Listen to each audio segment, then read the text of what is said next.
Ahlan wa sahlan ya jama'a. It's a pleasure to see you all here this morning.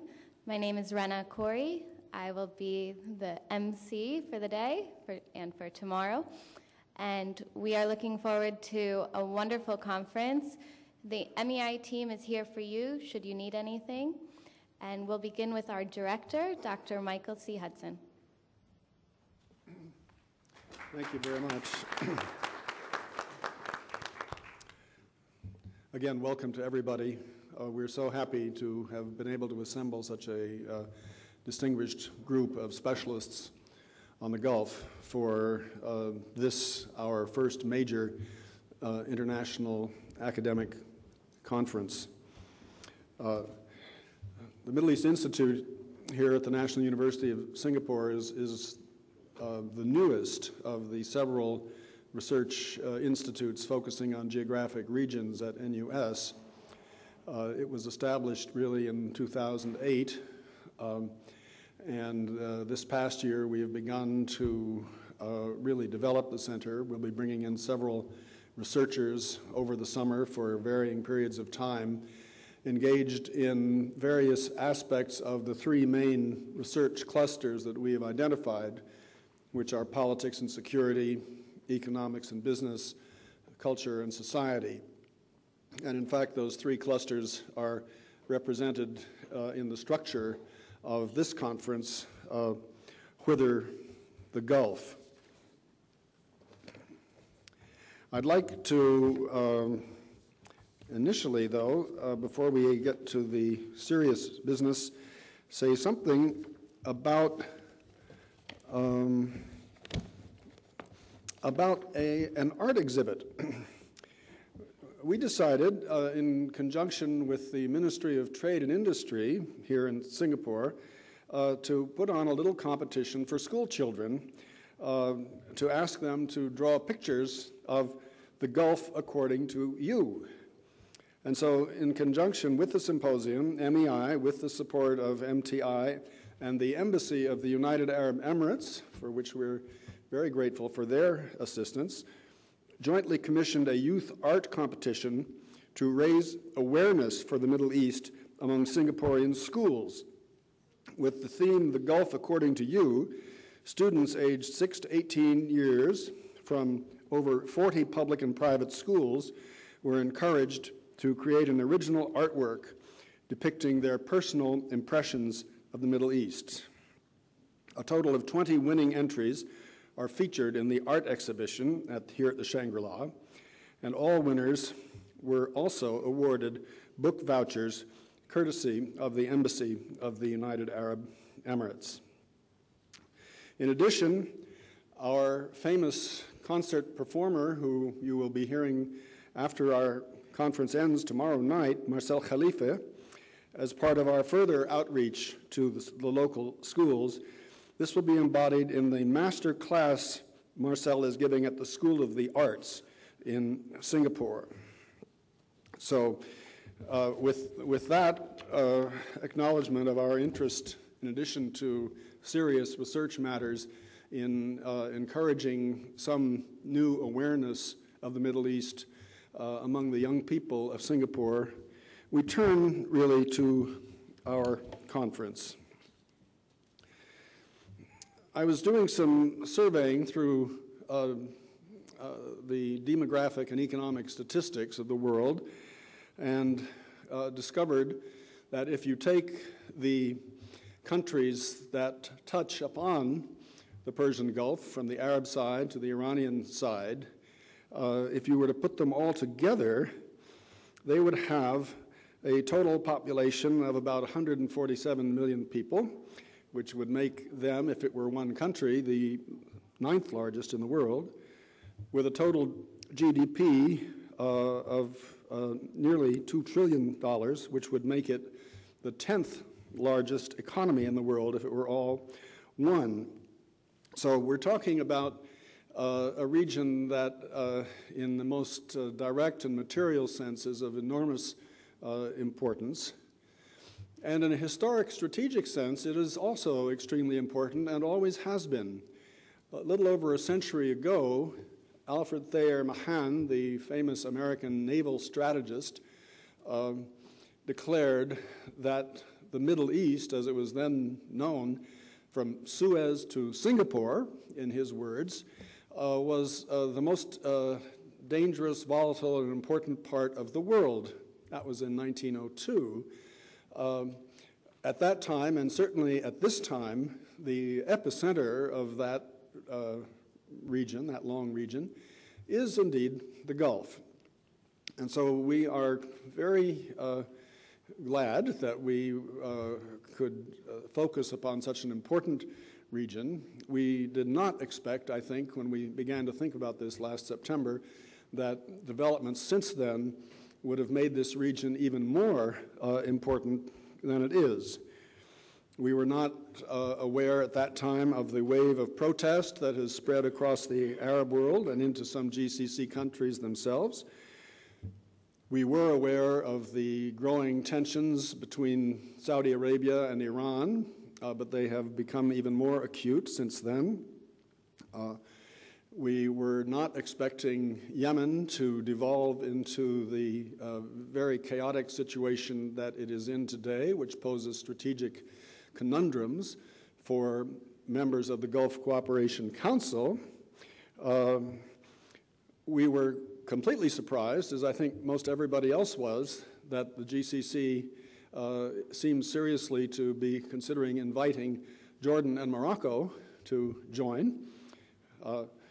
I think here in Singapore, people were very disappointed that maybe Singapore was not chosen as well. And, of course, then there was the killing of bin Laden and the interesting question whether that is the end of the Al-Qaeda story or just really the beginning of another chapter. And we have, if that were not enough, the ongoing Palestinian-Israeli diplomatic impasse, growing perceptions around the world, including within the United States itself, about American decline in the world. And all of that poses really important issues for all of the countries of the Gulf region that we're dealing with today.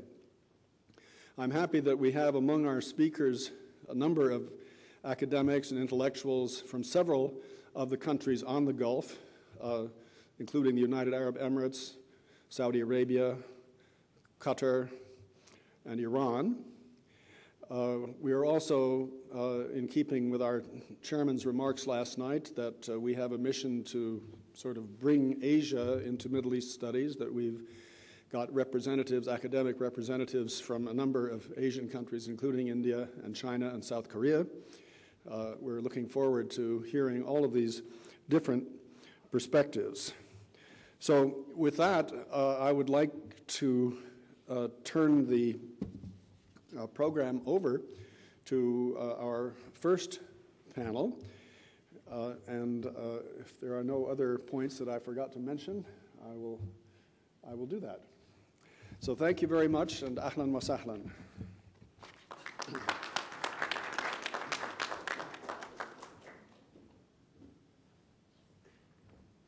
Thank you, Dr. Hudson.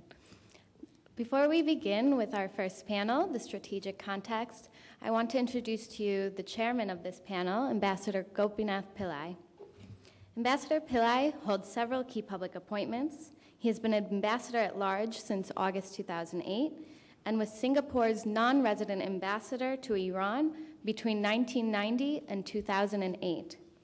He has also served as Singapore's High Commissioner to Pakistan. Ambassador Pillai is the chairman of the Management Board of the Institute of South Asian Studies, as well as deputy chairman of Al Mokyo Tai Hua Kwan Hospital Limited, a non-government organization administered hospital for step-down care. He is a member of the steering committee of the Indian Heritage Center project and chairman of its Concept and Content Subcommittee. Ambassador Pillai has also held positions of chairman of NTUC Fair Price Cooperative, trustee of the NTUC Healthcare, and president of the National University of Singapore Society. Ambassador Pillai's varied business interests include investments in education, logistics, and information technology. He's the chairman of a port-related listed logistics company in India, Gateway District Parks Limited, and its subsidiary, Snowman Logistics Limited. He is a director of AEC Education, listed on AIM in London. He's also the director of Jurong International Holdings. And with all of that, Ambassador Pillai is also a very nice person and a good friend to MEI. And if I may just share one more human story than what I just read. In, I think, October, when Dr. Hudson and I had shortly arrived to Singapore, Ambassador Pillai was making an official trip to Syria. So he called on Dr. Hudson and myself to discuss and have a short briefing about Syria. And this is a reflection of the overall atmosphere of respect and collaboration that I have seen in Singapore between the academic community, the diplomatic community, businessmen, and I find this to be a very refreshing aspect of Singaporean society. So from there, I pass it over to Ambassador Pillai.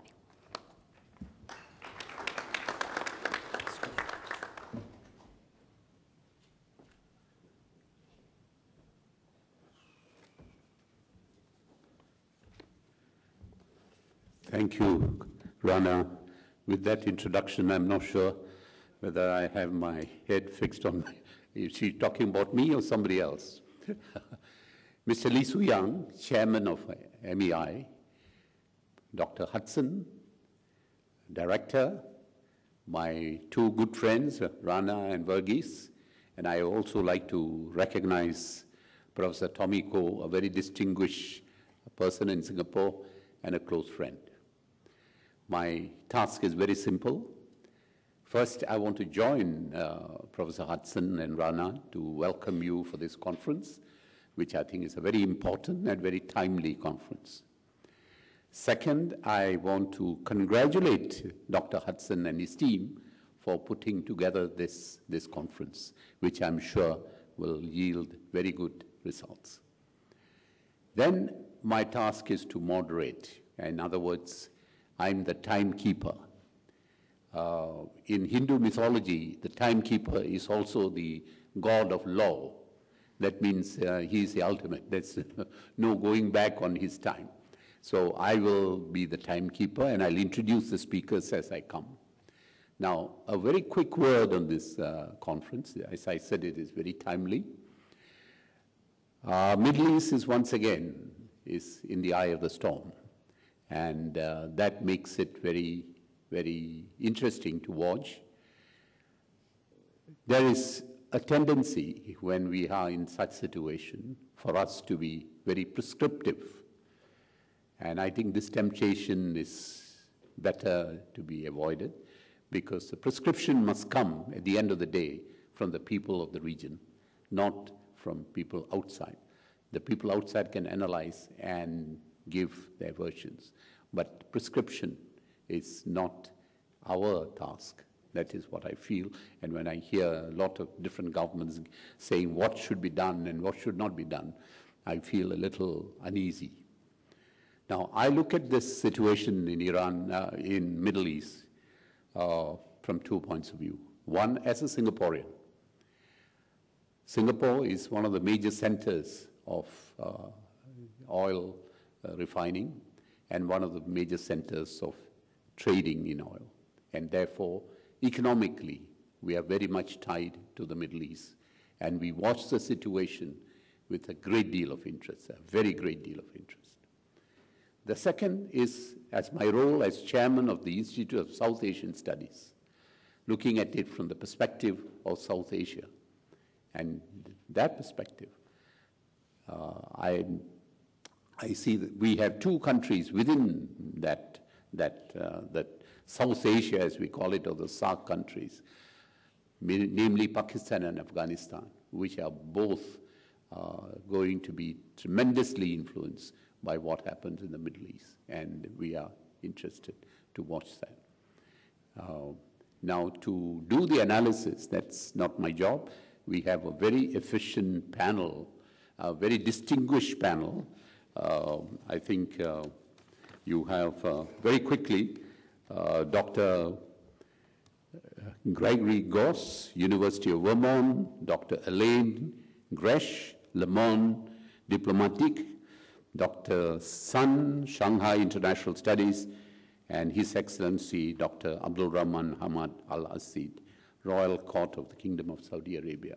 So you can't ask for a better term. I will now invite the first speaker, but before I do that, I've got to give you a little bit of the detail. Dr.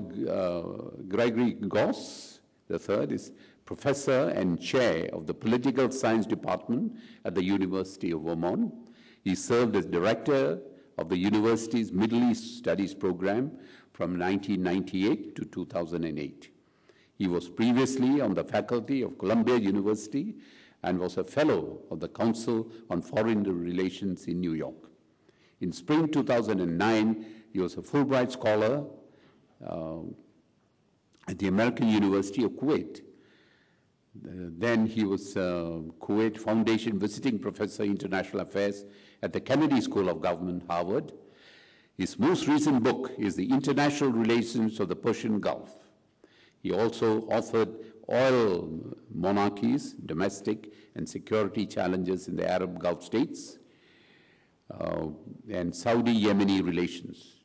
He received his PhD in Political Science from Harvard in 1987, his BA from St. Joseph's University in Philadelphia. He studied Arabic at the American University in Cairo. So it gives me great pleasure to give the floor to Dr. Gause.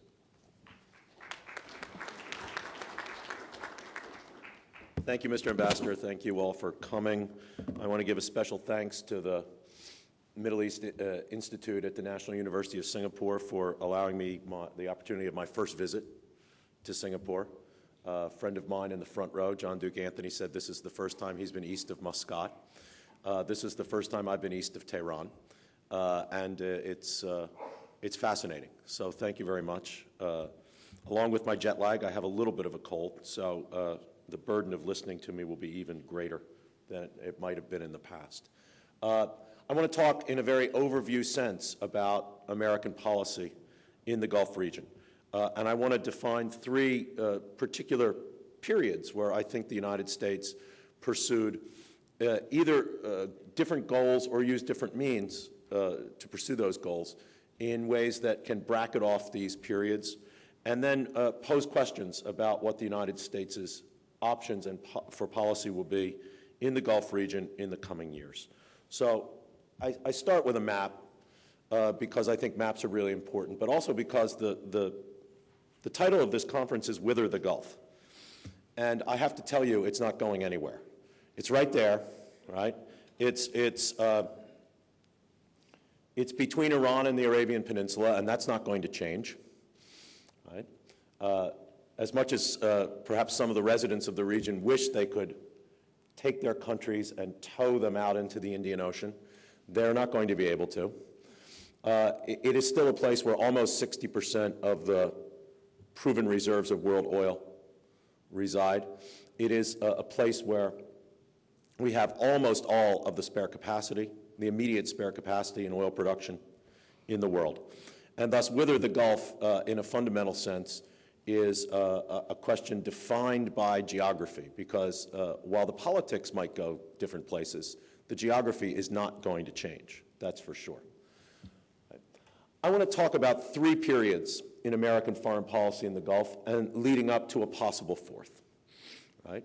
Your quiz questions for this PowerPoint presentation will be, who are the people whose pictures I have put on the PowerPoint? Before I turn each page of the PowerPoint, each slide, I'll give you the answer. But just to keep you interested, I want everyone to take the quiz while I'm talking. So I think that the first period in American policy in the Persian Gulf really is what I call the early years, pre-1970. And here, the policy was defined by two goals. One is commercial interests, right? The United States' first entrance into the Gulf region was to defend the interests of American oil companies and their access to the resources of the Gulf, whether it was the open door policy in terms of the formation of the Iraqi Petroleum Company, formerly the Turkish Petroleum Company, whether it was putting together Aramco and basically allowing American oil companies to violate American law, American antitrust law, in order to put together the Arabian American Oil Company in the late 1940s, right? Or whether it was getting American participation in what had been a previously British preserve, the Iranian consortium, after the coup of 1953, which overthrew Mohammad Mossadegh, the prime minister of Iran at that time. Right? The second major goal for the United States in the Gulf region, which developed after the end of World War II, was, of course, the Cold War strategic containment of the Soviet Union, to deny the Soviet Union or its allies any kind of major role in the region. But the interesting thing to note during this period leading up to 1970 is that the United States basically accomplished these goals with a very, very small military presence. It had a few ships at Bahrain. It had an air base at Dhahran in Saudi Arabia, which was closed down in 1961. Didn't seem to make any difference at all to American policy in the region. So American goals here, right, were quite ambitious, both on the commercial side and on the strategic side, but the means that the United States felt it had to use to secure those goals were very limited.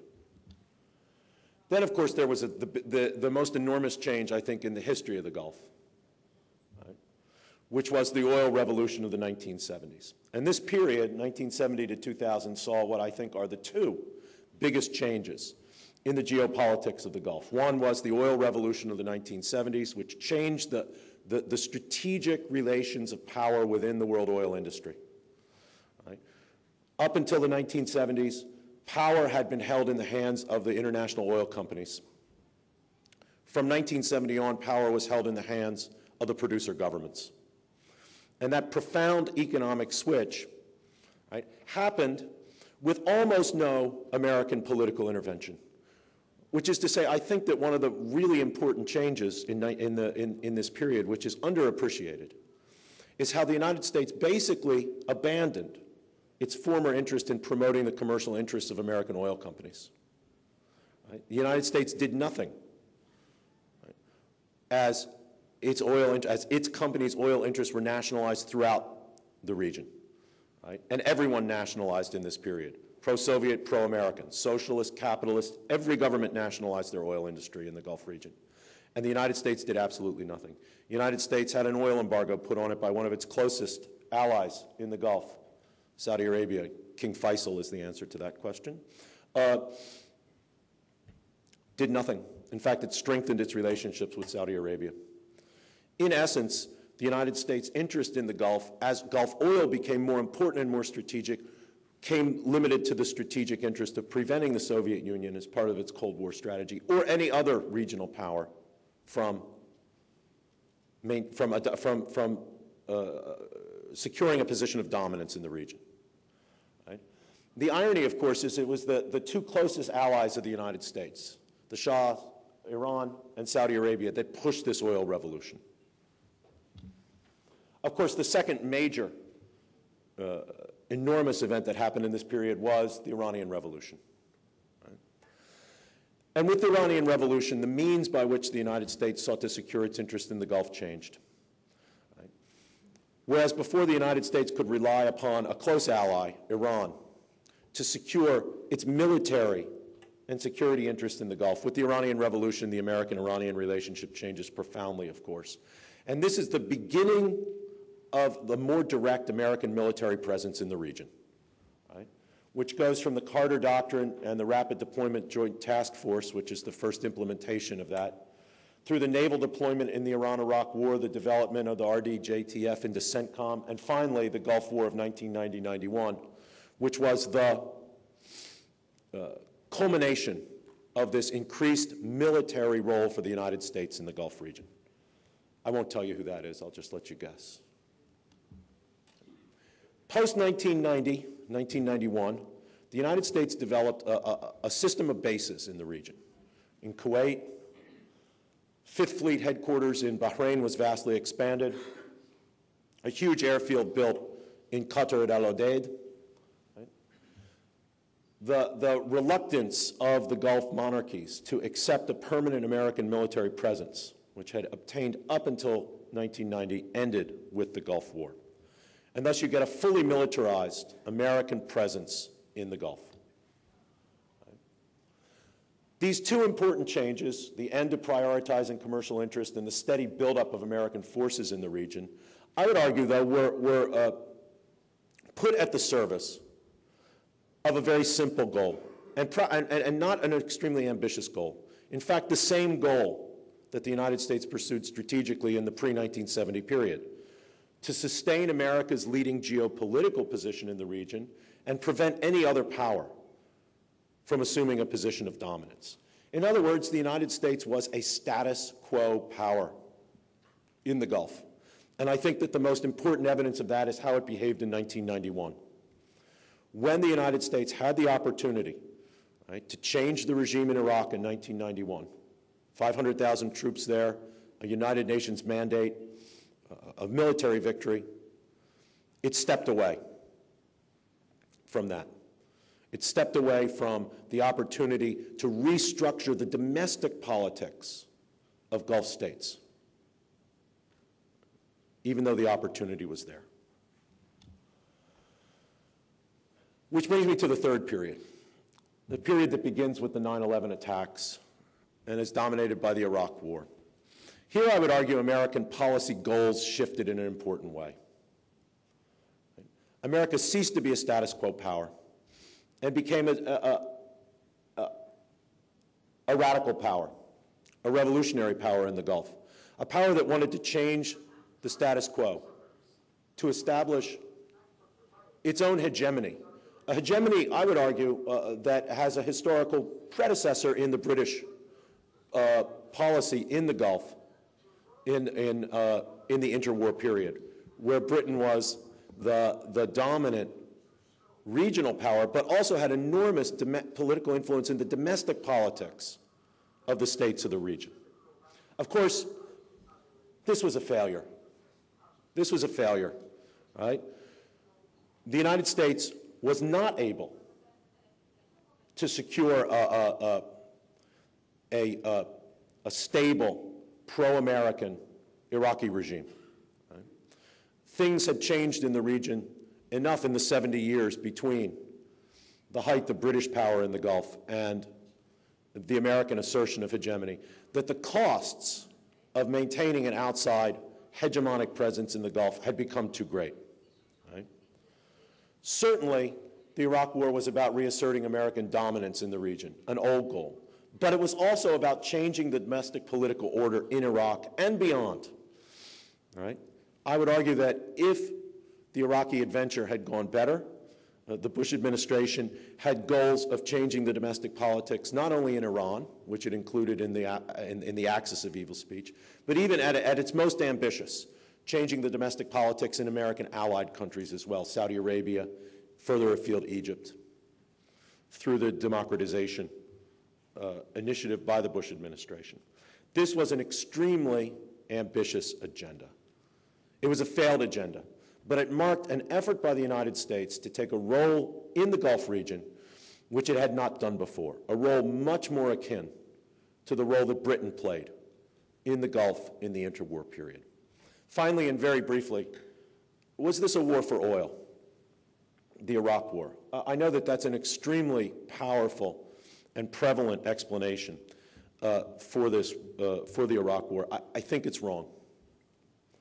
I want to make very briefly make a nuanced argument here, which I can follow up in questions if you're interested. Certainly, if there were not the oil resources in the Gulf region, the United States would not have had the military infrastructure there to fight this war. And thus, any policy that the United States undertakes in the Gulf region has an oil element underlying it, no question. But I would argue that this was not a war to control the oil of the Gulf, because if it were, the United States would have acted very differently when it was in control of Iraq. It would have privatized the Iraqi oil industry, which it did not do. It would have privileged American companies in the development of the Iraqi oil industry, which it did not do. I think that this is a testament to the fact that the United States' goals, the Bush administration's goals in this war, were vastly beyond simply control of oil. It was about changing the political status quo in the Gulf region and in the greater Middle East, from Afghanistan to Egypt, if you will, because of the diagnosis that the American political class made of why the 9/11 attacks happened. Right? Rather than looking at ourselves and saying, what did we do to create this situation that led to the 9/11 attacks, the American political class immediately said, what's wrong with them that they would do something so horrible? Right? And thus there was a strong belief across the American political spectrum, right, that the political status quo of the Middle East region as a whole had to be changed. And Iraq was step one. It was also step last because it was done so poorly. And even if it were not done poorly, I would argue that the mission was unaccomplishable. Right? It wasn't accomplished. It was, in fact, unaccomplishable, given the changed political dynamics of the domestic politics and the regional politics of the Gulf. So 3 separate periods. What comes next? I think the Obama administration came into office wanting to return to that middle period, a period where the United States had an enormous military presence in the region, right? But its goals were rather limited. In other words, I think the Obama administration wanted to return the United States to a status quo power in the Gulf. But 2 things have happened. 1, the domestic upheavals in Iran in 2009, and 2, the domestic upheavals on the Arab side in 2011. I don't know where the Obama administration is going to come down when the dust settles from the Arab Spring. I actually don't call it the Arab Spring because we haven't really seen any democratization yet. I call it the winter of Arab discontent. I like that phrase a lot better. But when you see pictures like that, and you see people in Washington saying, this is our chance to get on the right side of history, unquote, a phrase that is frequently used by the President of the United States, you wonder if Washington will return to a policy of trying to change the domestic politics of countries in the Gulf region, right, where their own people in many ways are demanding changes in their politics. Right? The temptation for the United States, still the most powerful country in the world, although our power is in relative decline, the temptation for the United States to try to change the domestic politics of the region, I think will be very strong. And I think the big debate in the Obama administration will be over whether we maintain a position as a status quo power in the Gulf and not be so concerned about the domestic politics of regional states, or whether the Obama administration adopts the Bush administration's diagnosis of the problems of the region and says, we have to go in and change the domestic politics of these countries. Thank you.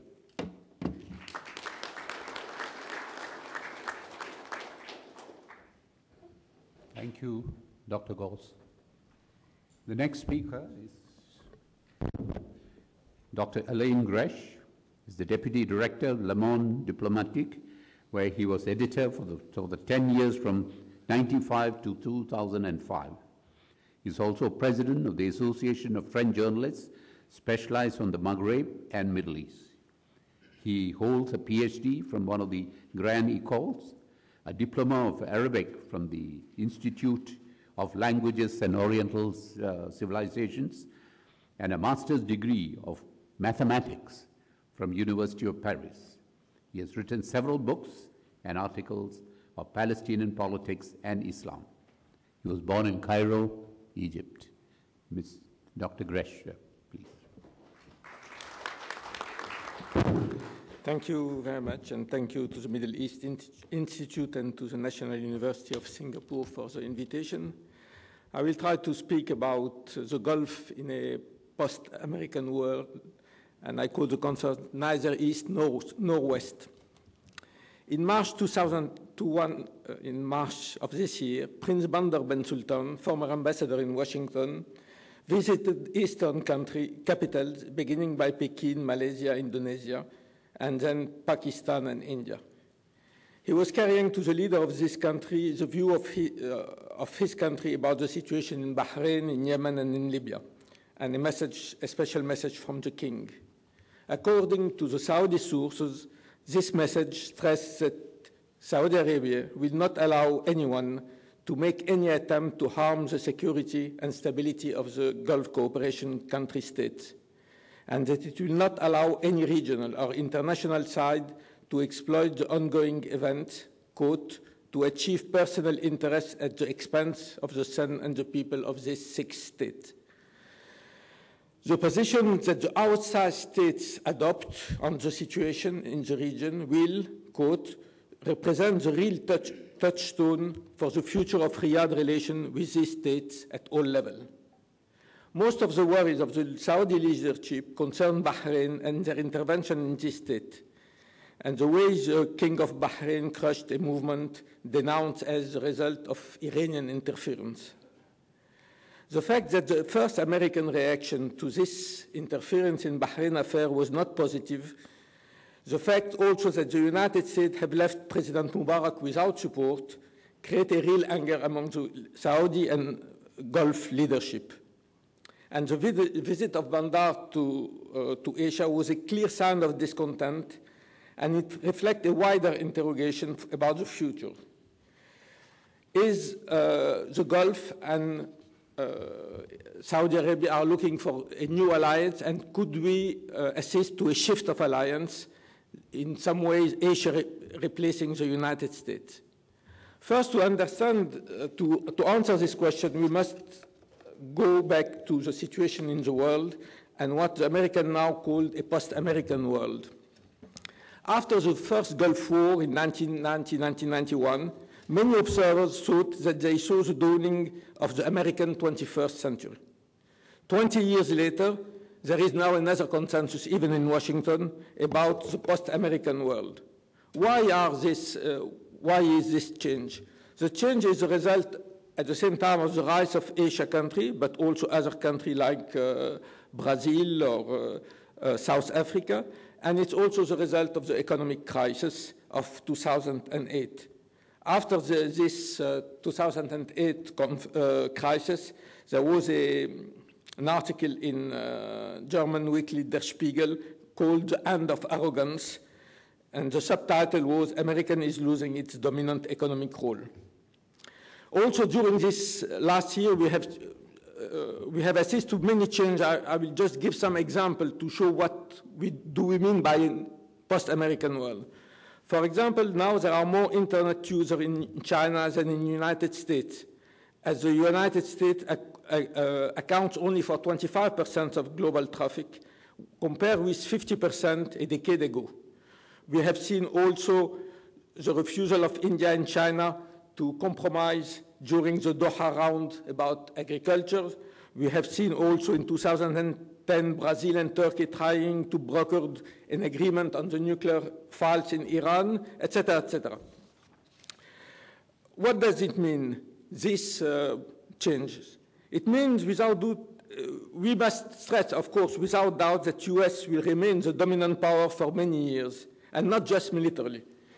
But it will have to take into account the emerging power of Beijing, Delhi, Brasilia, and Moscow. For the first time since the colonization, the countries of the South are able to follow their own political and economic direction and find partners, state, as well as business, not aligned with the US vision. New relations have been forged, as demonstrated, for example, by the China-Africa Summit or the creation of the BRIC, Brazil, Russia, India, and China, which was joined some weeks ago by South Africa. But it's not only the fact that we have different states playing a bigger role. We have also non-state power. Richard Haas, former senior official in the administration of President George Bush, wrote that we are entering in a non-polar world where International Energy Agency, Shanghai Cooperation Organization, World Health Organization, Al Jazeera, CNN, militia from Hezbollah or Taliban, drug cartels, NGO. Today, he says, the world is increasingly one of distributed rather than concentrated power. With this multipolarity and so many different development models, it's not longer just the West economic domination that it is being challenged, but also its right to define what is right and wrong, to lay down international law and to interfere in other countries' affairs on moral or humanitarian ground. The former French Foreign Minister Hubert Védrine said that the West has lost the monopoly on history, on the big history, on the big story, world history, as invented 2 centuries ago, is not anymore the story only of Europe and United States. But the change also which happened since this last year are important, but at the same time we are not returning to a kind of Cold War situation in which the world was divided between 2 camps, East and West. We are not even returning to a split between the North and the South.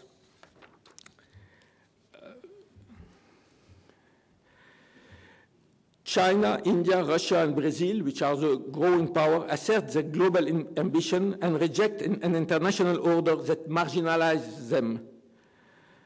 But at the same time, we can't speak of any real political or strategic alliance between this country, or the fact that we are now having a kind of China, India, Russia, Brazil, anti-Western or anti-United States policy. These states, each of these states are defending their what they consider as their national interest, as we have seen in the Doha discussion about agriculture.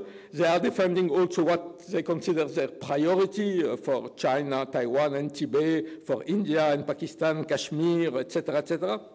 And on all this subject, on all this crisis, we don't see anymore any kind of 2 blocks. If we take as an example the resolution 1973, which permitted a kind of military intervention in Libya, it's very interesting to see who votes in this for and against this intervention. We have in favor of the intervention the United States, France, and England, but we have against it Germany, which is a member of the European Union.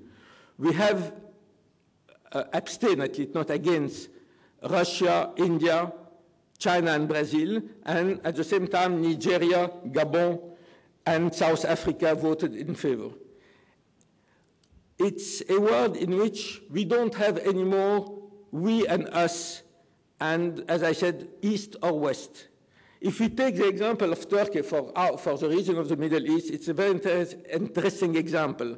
We have a country which is a member of NATO, a very strong ally of the United States, and since some years have taken a very strong position on many Middle East questions which are not aligned with American position, especially if we look at the Israeli-Arab conflict.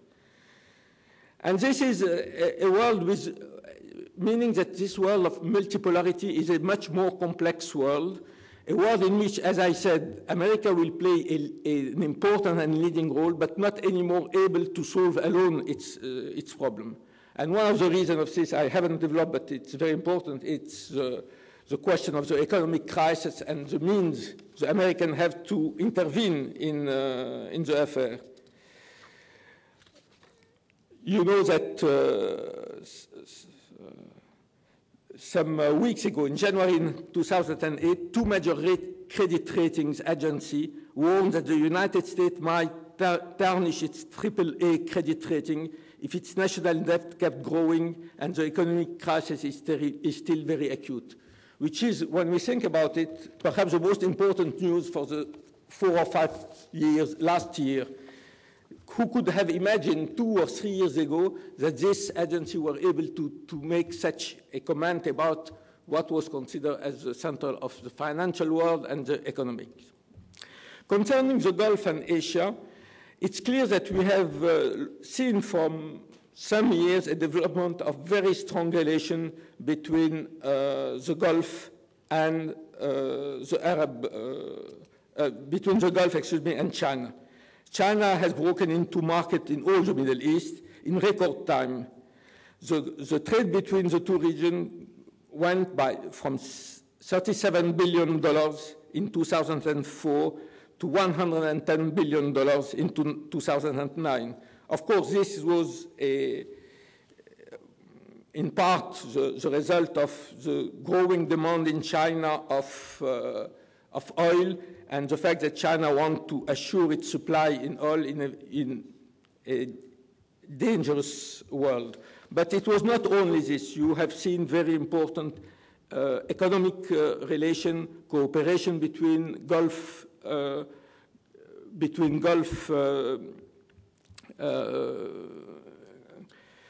corporation and Chinese corporation, and it's very important that this cooperation was also linked to a cooperation in exchange, cultural exchange and political exchange.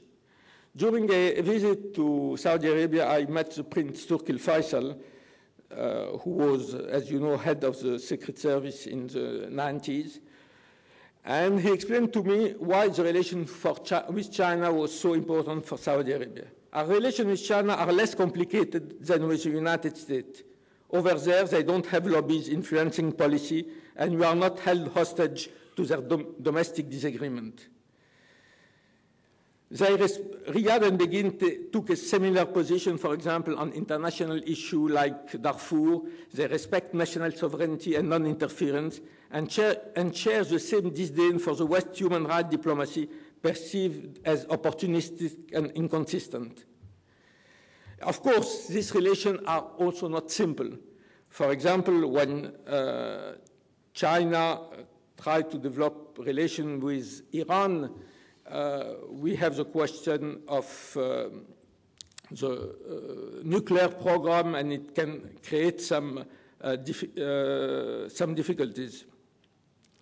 To Saudi Arabia, for example. I mean, Saudi Arabia has pushed quite strongly the United Nations Security Council to adopt resolution against the program, the nuclear program. They pushed in this sense on Iran.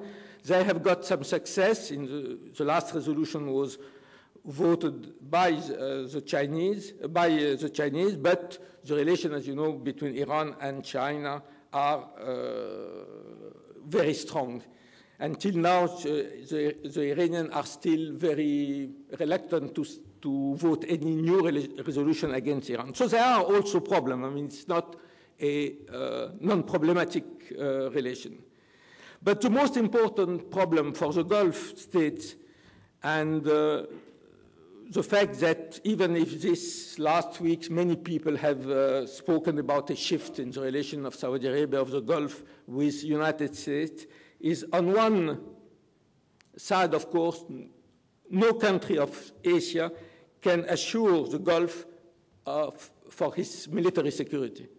We have seen in 1990 that the only country which was able to come to the Gulf against Iraq was, of course, the United States. And if we had a similar crisis with Iran or anybody else, it's clear that no Asian country will be able to come to help the Gulf country except the United States. And at least till now, we haven't seen a military activity, important military activity or military presence of Asia, of China in the region. But it has begun. As you know, in December 2008, China announced it was sending warships to the Sea of Somalia to protect its oil supply and export to the Mediterranean via Suez Canal. In March 2010, for the first time, 2 Chinese vessels arrived at Abu Dhabi Port Zayed. As regional media noted, this was the first time since the 15th century that Chinese ships had sailed to the Indian Ocean. At this time, Admiral Zhang He, a Chinese Muslim, commanded the emperor fleets between 1045 and 1033, hailing to Hormuz, the Red Sea, and the East Coast Africa. When I was in Saudi Arabia, I felt that many people were dreaming of a return of China to the region, even on the military side. But I think it will take quite a lot of time before the Gulf country can have another strategic allies different from the United States in the next years. Thank you very much.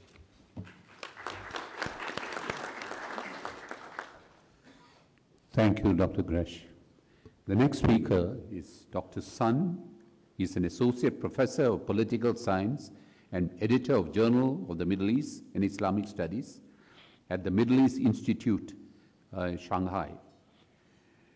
He received his PhD degree in 2006 under the supervision of Professor Chang-Shu Guang of University of Maryland. Dr. Sun's research interest covers international security theory, Middle East security, and China, Middle East policy. He teaches 2 courses at the International Relations Theory in English and Middle East conflicts in Chinese for BA and MA students majoring in international studies. At present, Dr. Sun conducting postdoctoral program on big powers, military presence in the Middle East at Center for American Studies at Fudan University. He's coordinate China with coordination of Professor Chu Ming Guang. I call on Dr. Sun to give his presentation. Dr. Sun. Thank you, Mr. Chairman.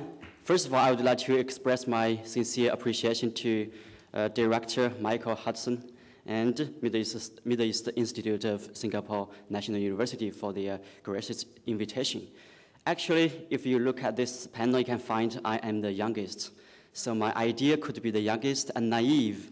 Should I make some mistakes, please forgive me, the young fellow.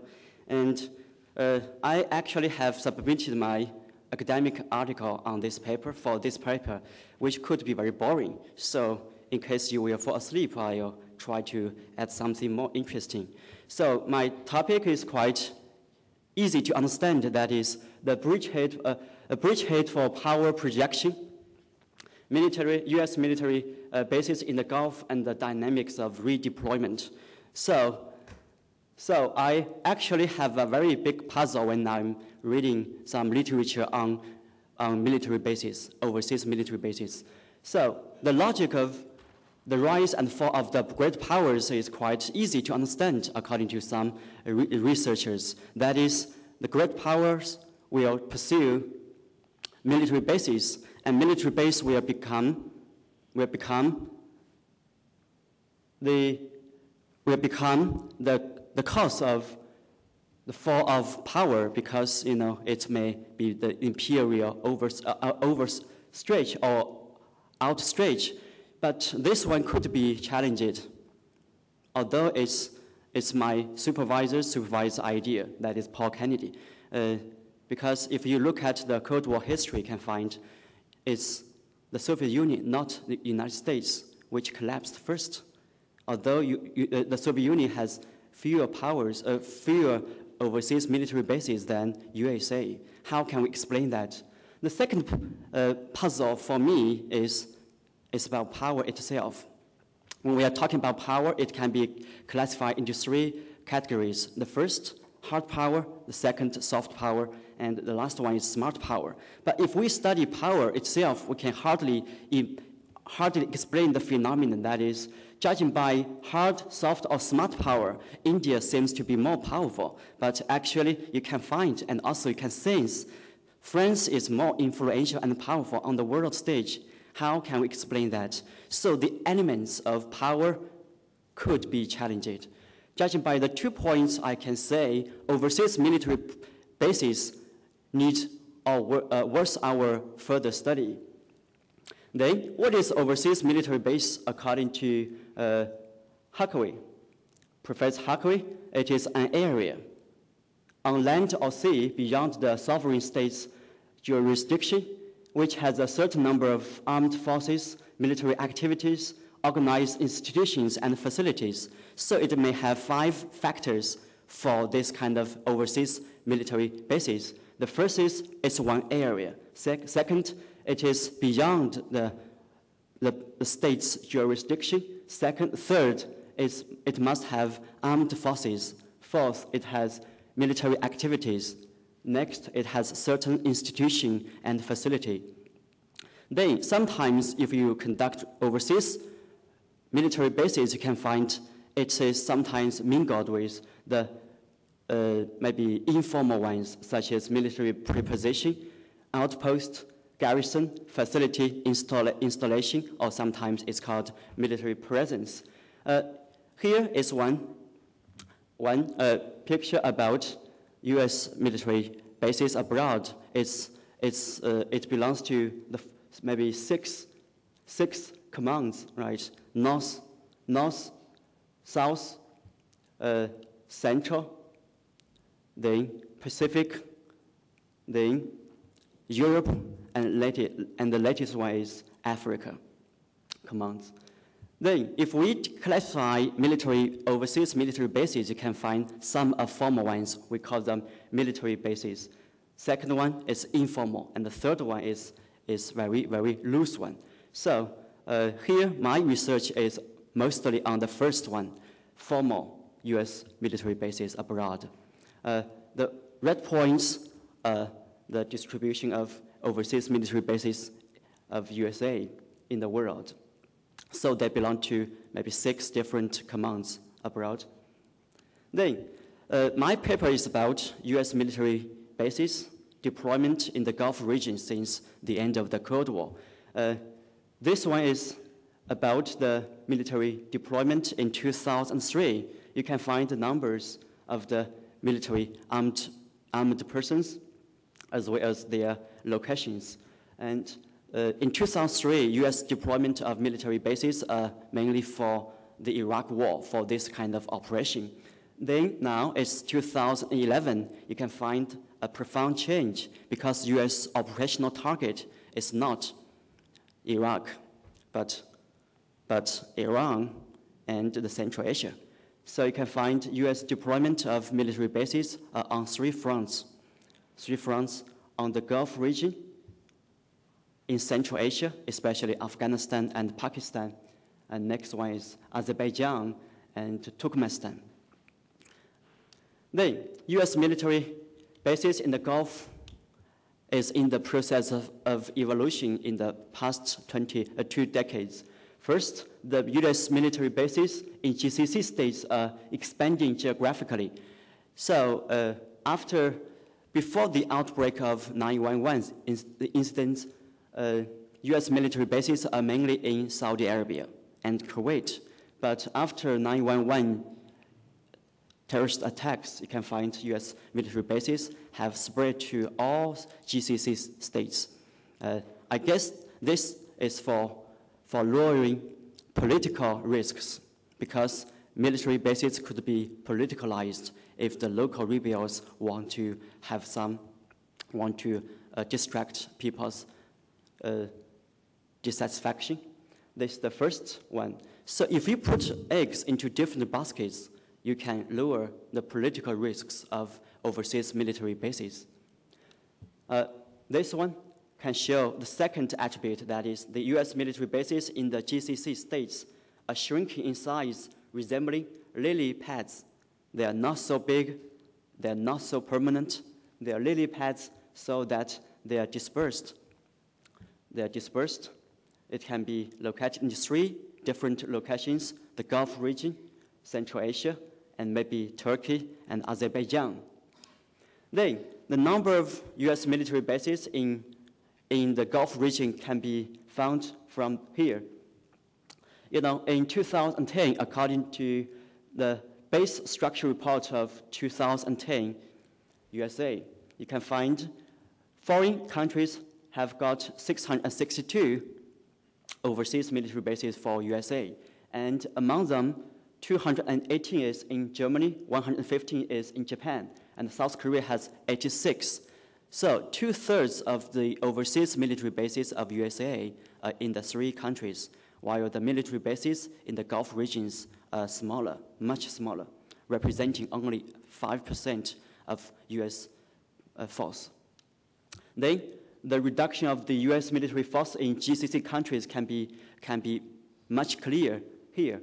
That is, Qatar, Bahrain, Saudi Arabia, Kuwait, UAE, Oman have total US armed force of 11,000. It's much smaller compared with that in South Korea, Japan, and other parts of the world.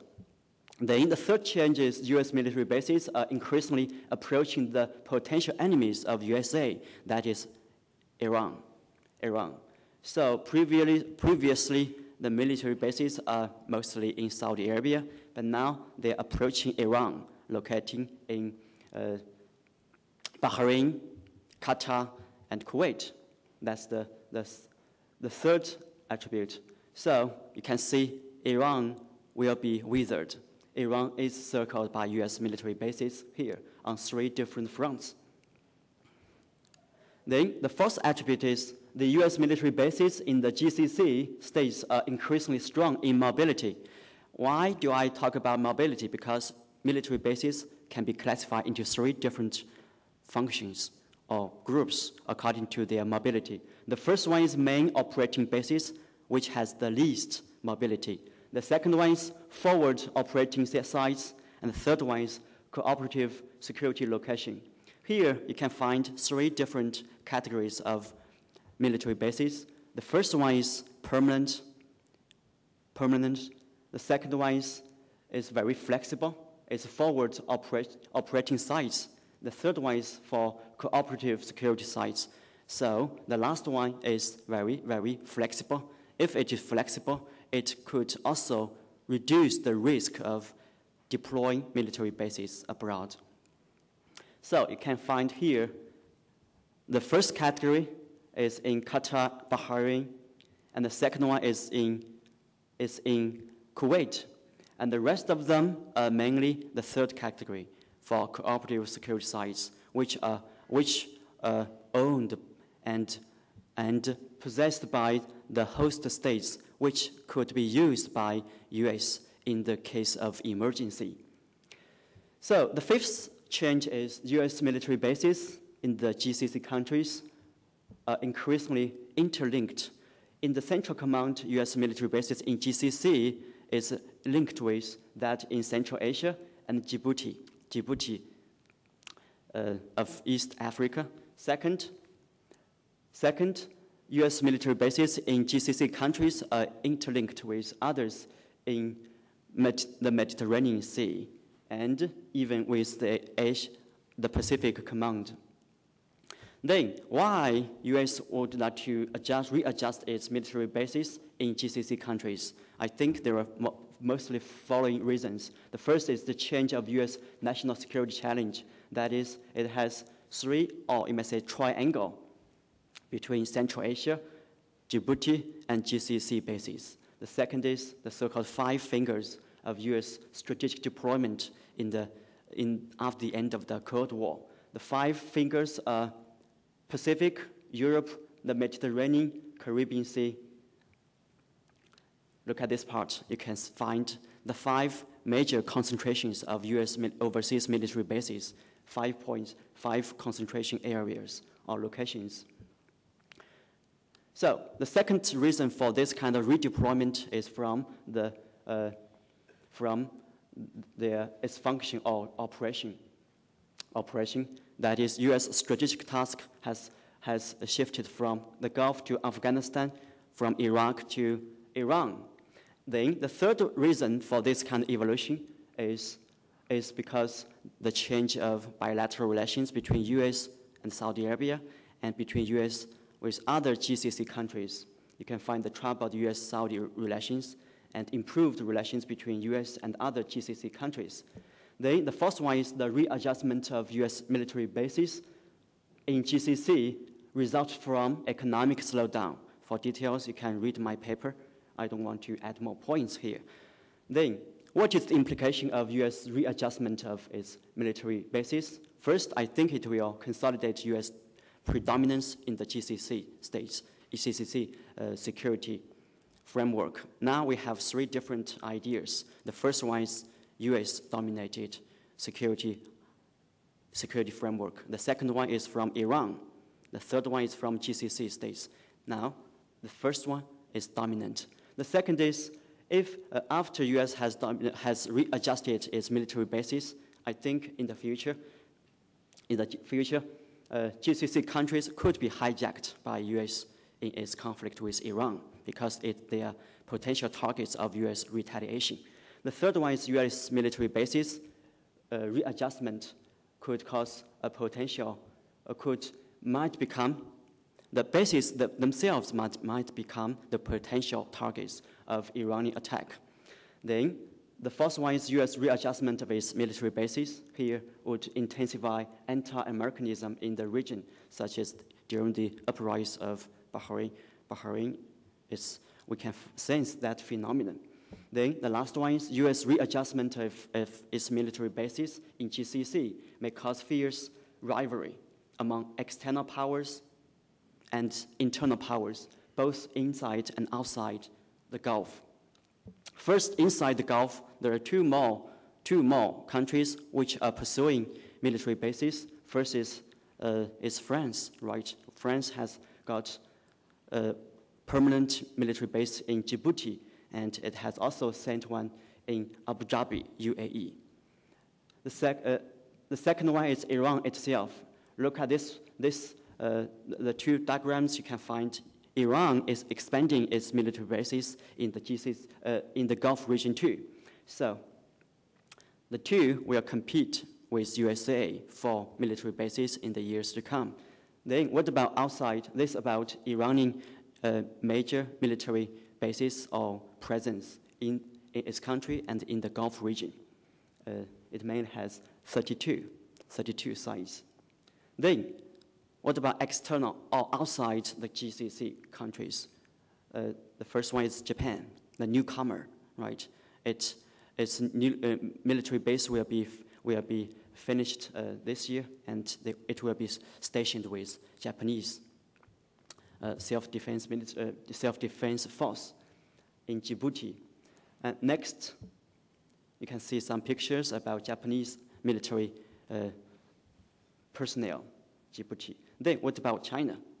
China is a newcomer. China has very important bases, important overseas interests, but China is locked by U.S. military bases on its circle. How can China break it? I think this one can show China's maybe strategic vision, right? So Chinese naval fleet is sailing the S convoy in Somalia waters. So in the future, it's very likely for China to pursue one presence or for logistics for its naval fleet in Somalia, because this kind of persons can hardly get logistic support. So the potential places could be Oman or Sudan or Somalia or other countries, but it's just a wide guess.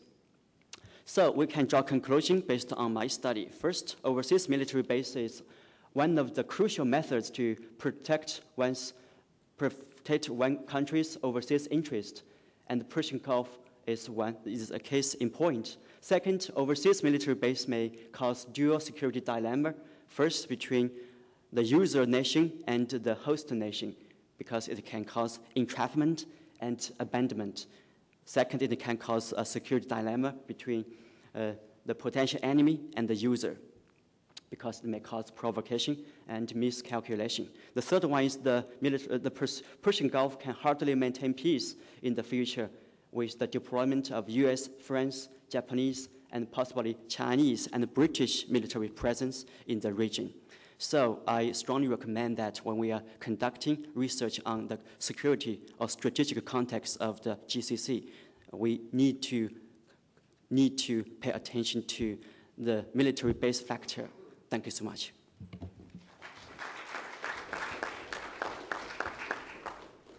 Thank you, Dr. Sun. The last speaker is Dr. Abdulrahman Hamad Al-Saeed. He is the advisor to the Royal Court of the Kingdom of Saudi Arabia and chairman of the board of the King Abdulaziz Library and Foundation for Humanitarian Studies in Casablanca, Morocco. He is also president of the Specialized Studies Center. He was associate professor at King Fahd University for Petroleum and Minerals from 1978 to 1981, and Dean of Faculty and Personnel Affairs until 1984 in Dhahran, Saudi Arabia. He has delivered lectures in many international forums around the world and published several articles in foreign and regional newspapers. He has participated in the Saudi Outreach Delegation in the US and the Two Kingdoms Dialogue in Chatham House, London. Dr. Abdulrahman, please. Thank you.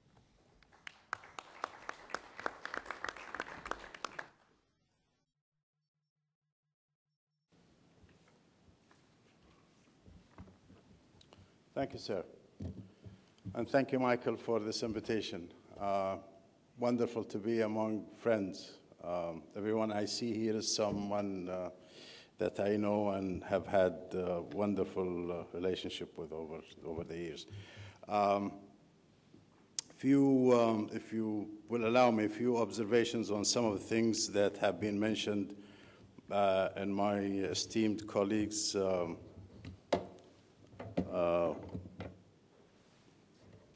some of the things they've mentioned.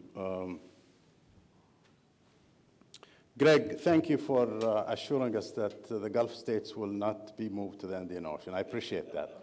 I join you in that. And Alain, you mentioned your conversation with Prince Turki Faisal on the relationship with China. But I think there is one element in your conversation that time did not allow you to mention, and that is the importance, geographical, cultural, and every other dimension of China to Saudi Arabia and to the rest of the world. I recall having the honor of accompanying King Abdullah on his first visit to China in 1998. Normally, these visits take 2 to 3 days, most of these formal visits. Well, instead of spending 2 or 3 days, he chose to spend 10 days in China. And he went from Shanghai to Beijing to Xi'an to different places. He knew how important China to the rest of the world, has a great culture, it has great geographical depth, one that we see in this part of the world here and everywhere. And so China is important in more ways than one to us and to the rest of the world. The one place I have a problem is with Dr. Sun, because he said, since he's the youngest member of this panel, he's not supposed to make mistakes. Well, I am the oldest, and I'm going to make some here.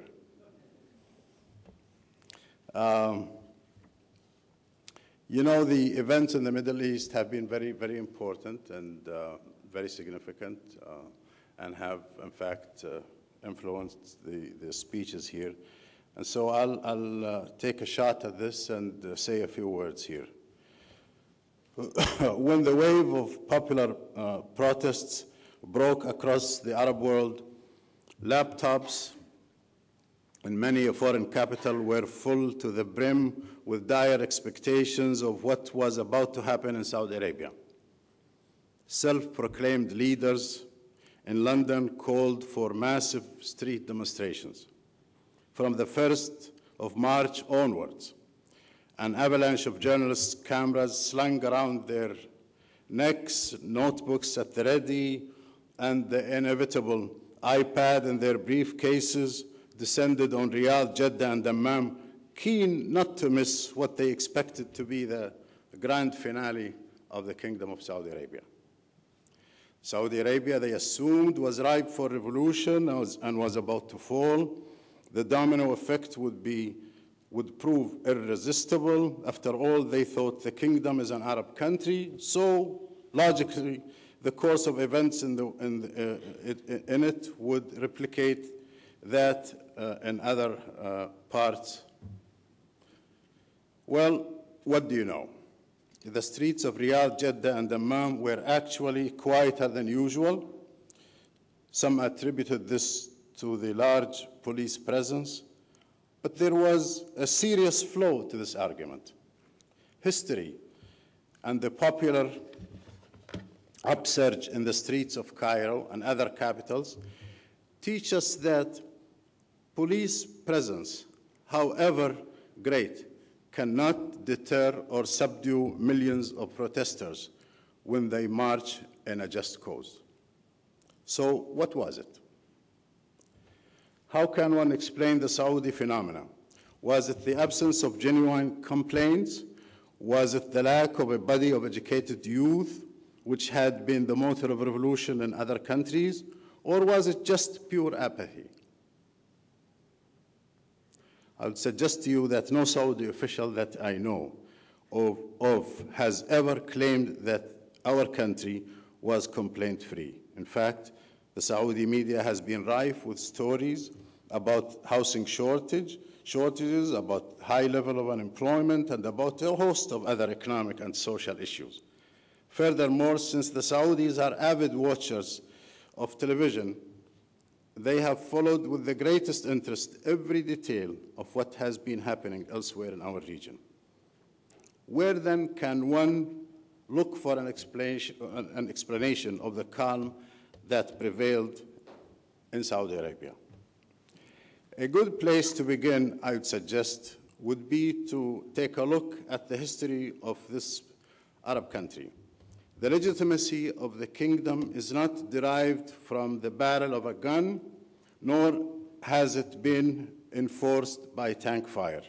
Leaders like Libya's Gaddafi usurped power 40 years ago in a state defined not long before by European colonialism, but the Saudi state that was formed in the Arabian Peninsula some 300 years earlier reflected the yearning of its inhabitants for domestic tranquility and religious purity, not a foreign-imposed or illegitimate order.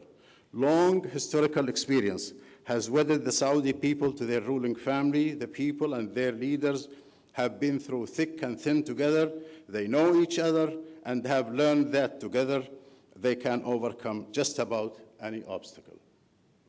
Consider for a moment the challenge that Saudis faced after the unprecedented events of September the 11th, 2001, and the extreme threat that then spread across the world.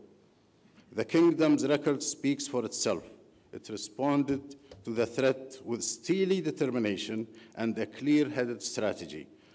Whatever their failings, and no one would claim that there are none, the Saudi leadership has dealt with its people with a great concern for their livelihood and an abiding respect for the dignity of all, including violent, sometimes violent domestic opponents and those suspected of breaking the law.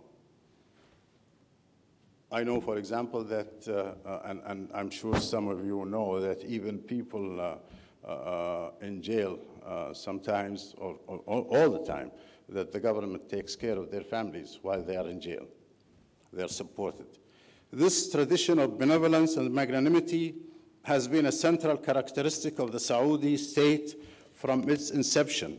Once victorious, the founder of modern-day Saudi Arabia, King Abdulaziz Al-Saud, bestowed honor and lucrative rewards on his foes. Sadly, the treatment, unfortunately, of defeated adversaries in many places and societies, both near and far from the kingdom, today falls far short of this standard. And unlike tyrants and dictators who rely on crude and cruel cronies to keep their people at bay, Saudi kings have long required governors and ministers to dedicate part of their daily schedule to meeting citizens. The king, the crown prince, and the second deputy prime minister themselves regularly hold such majlises with the people, making sure that needs, hopes, and complaints are aired, heard, and acted upon. Furthermore, King Abdullah's vision of national consensus and harmony was fortified through the active role played by the King Abdulaziz Center for National Dialogue. I'm sure some of you have heard about the National Dialogue Initiative of King Abdullah. Saudi Arabia does not lack educated youth capable of expressing informed opinions about the state of its domestic and foreign affairs. My country invests more than 32% of its budget on education.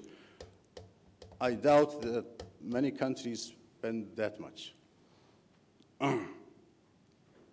More than 100,000 Saudi students currently attend classes in the world's best universities. And in the last 5 years, the number of universities in the kingdom has risen from 8 to more than 30, including the world-class King Abdullah University for Science and Technology. I started this article with a reference to the problems we Saudis face as a society and as people. Housing is a high priority and a real need. It has been addressed with an appropriation of 250 billion Saudi riyals, over 60,000 billion US dollars, so as to create 500,000 units, which will house more than 3 million people. Unemployment is another major headache. It is being addressed by a high committee headed by the second deputy prime minister and attended to by none other than King Abdullah himself and the crown prince. We Saudis have been assured and are confident that no effort will be spared until this problem is satisfactorily resolved. In fact, some steps have already been taken in that direction. As I write this article, I have just returned from a short visit to my hometown of Buraida. It's been quite a few years since I was last there. I was truly astonished by the wide boulevard, the well-equipped hospitals, and the huge university housing more than 40,000 students receiving superb education in such subjects as engineering and medicine. 2 more points. Excuse me.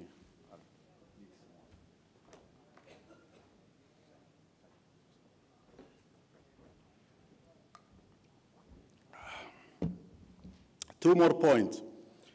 Anthony Kordsman, an astute observer at the Center for Strategic and International Studies, noted lately that Saudi initiatives and reforms reflected, and I quote, half a century of Saudi government investment in precisely the priorities that drove the core demands of protests in Egypt and Tunisia, and the focus of social justice that has been the key to most of the current unrest in the Middle East, end of quote.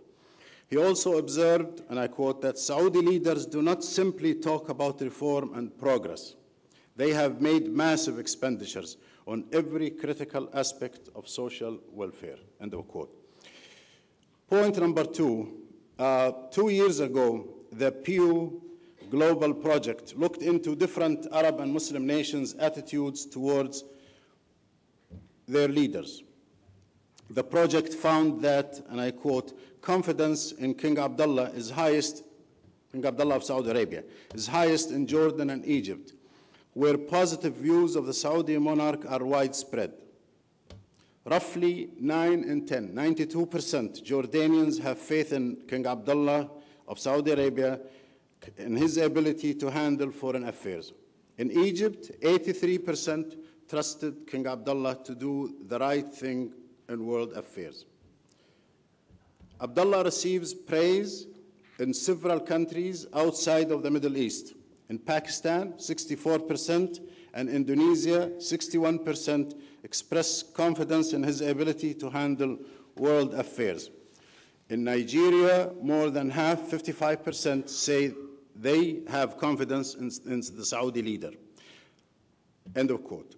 That's such respect is not only limited to the Saudi people, is a powerful message in an area and an era engulfed by disrespect towards many leaders. Let me then return, if you will, to the question I posed at the beginning of this, of these few words. What is the Saudi secret? Simply put, it is prudent governance, delivering on your promises, and knowing and respecting your own people. Thank you very much.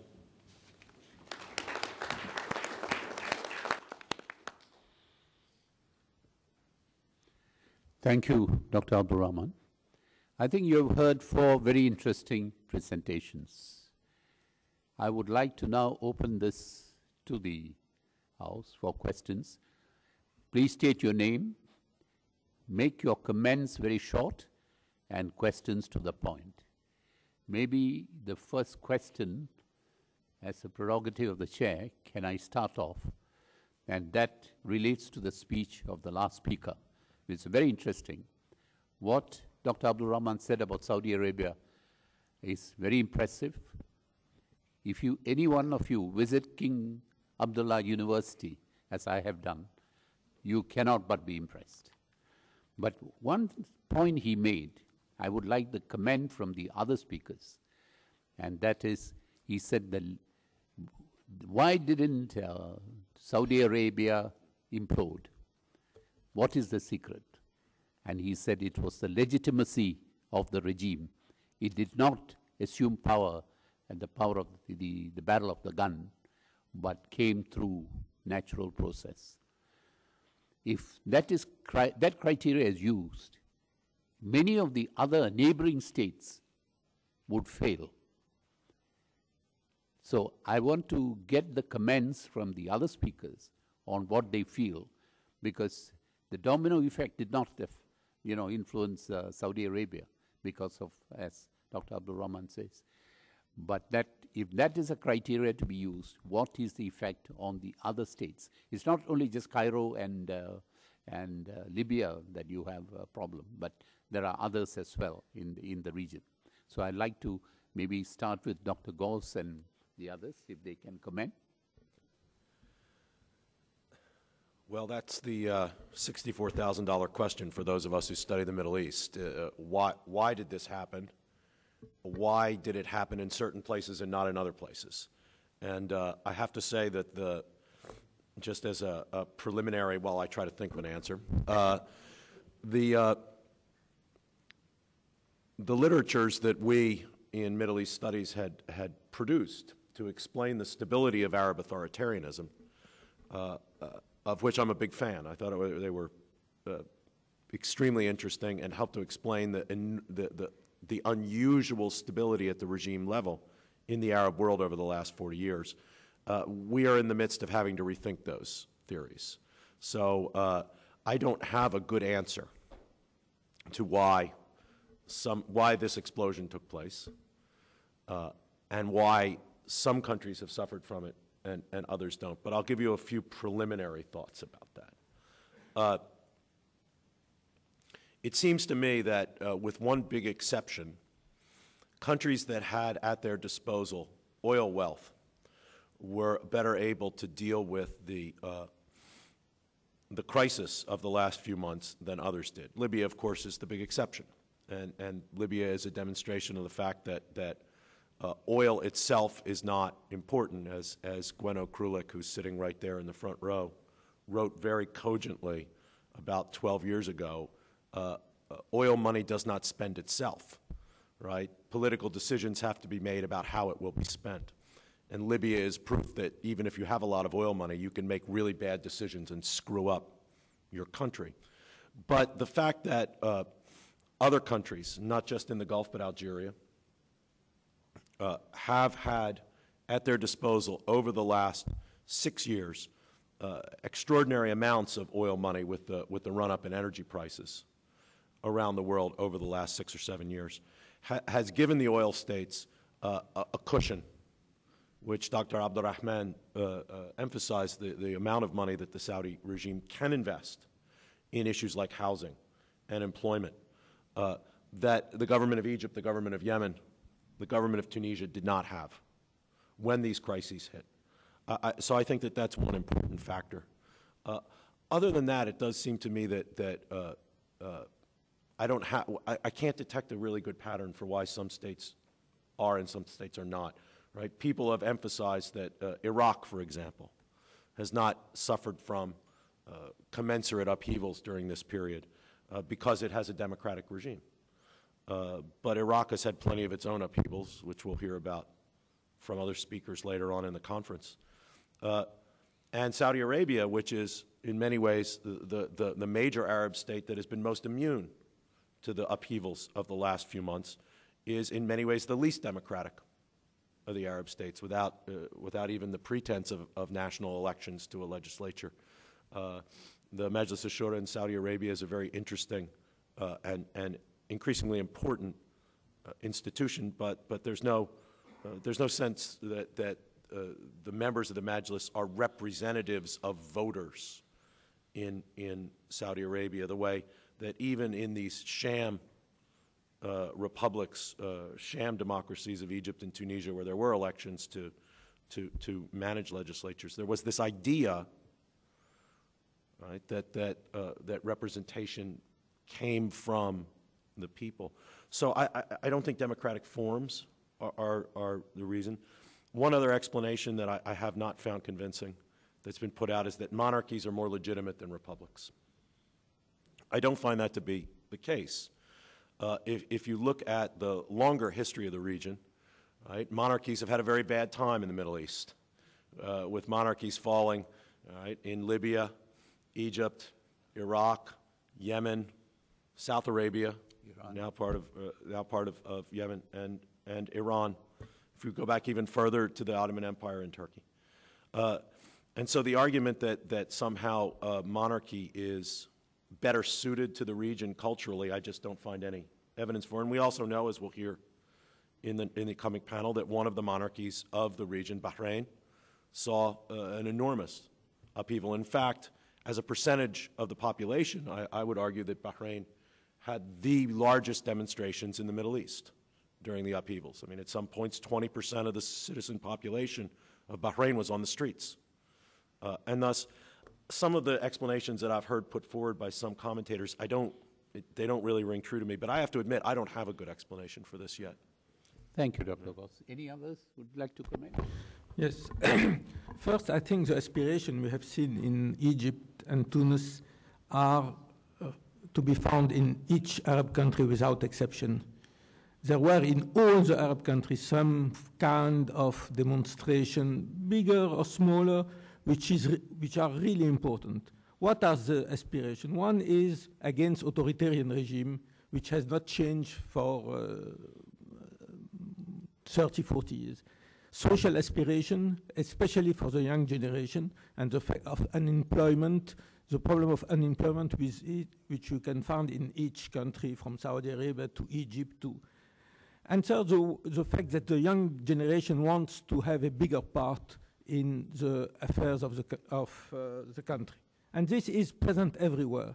After, the way it expresses itself depends on many factors which are history of each country, the political recent history, for example, in Algeria, where you have a civil war for 10 years, it's clear that people are afraid of anything which can bring a new civil war. But, you know, even in Iraq, it was not very much covered by the press, but there were very strong demonstrations. In Kurdistan, for example, Kurdistan, which was supposed to be for 20 years, since 1991, a democratic regime. In fact, we have two authoritarian Kurdish parties which are dominating the life, and people are really angry about it. But again, in Iraq, you had a very difficult civil war, and people don't want to return to the civil war. for me, the proof that these aspirations are everywhere is the fact there is no government who has not taken some measures before or after the beginning of the demonstration.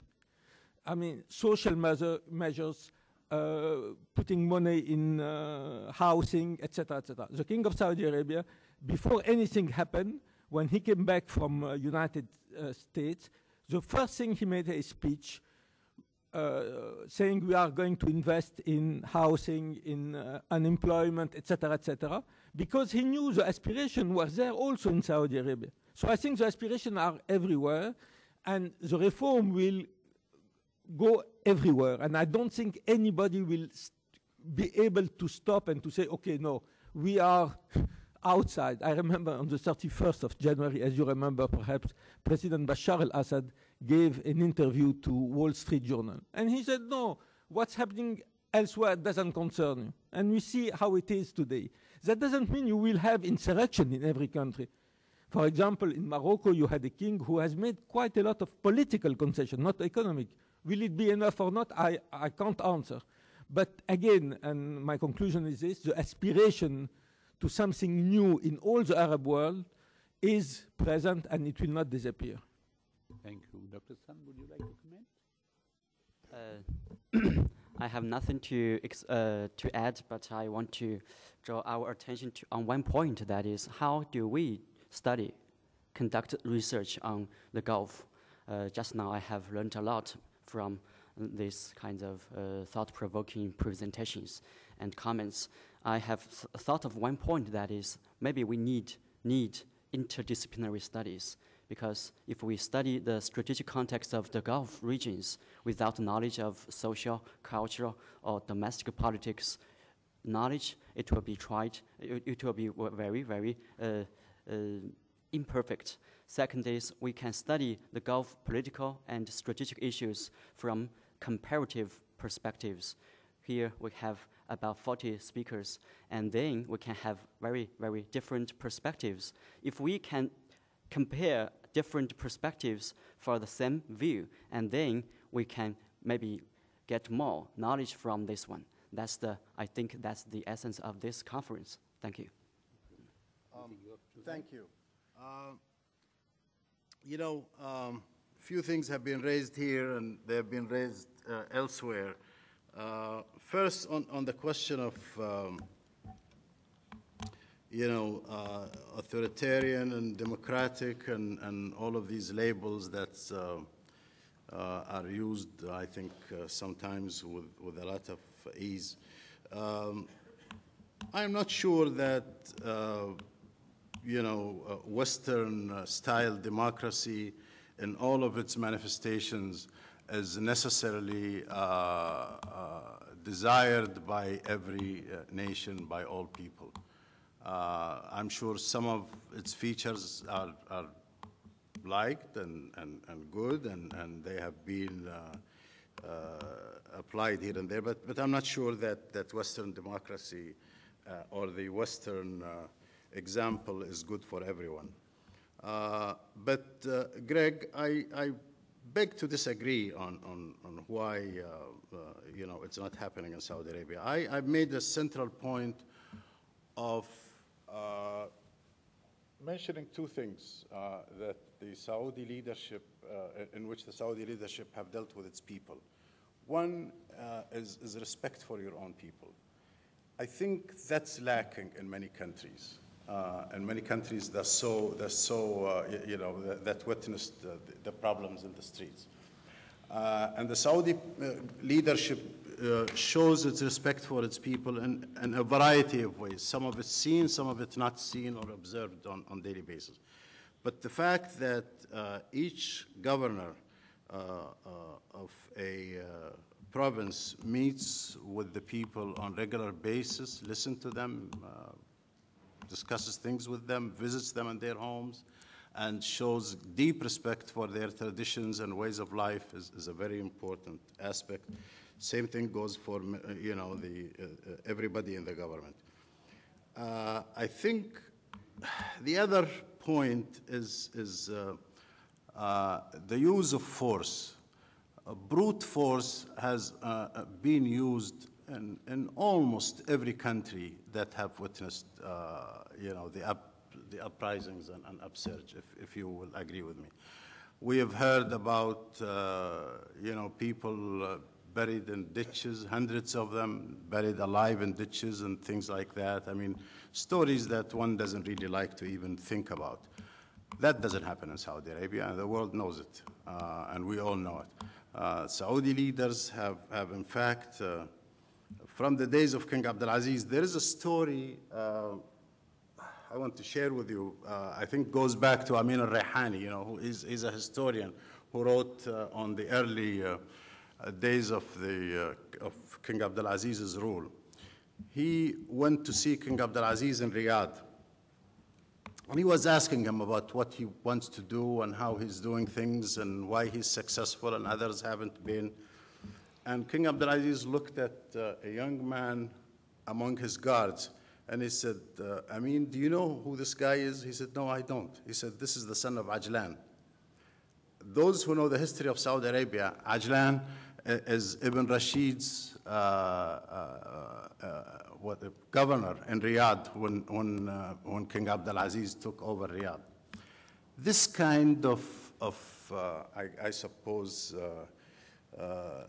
respect for your people, of dealing with your adversaries, with this inclusive kind of, rather than exclusive, kind of approach to your people, to your country, to your politics, is one that you don't find present in every other country in the area. Thank you. Thank you. Now let me open it to the House. Yes.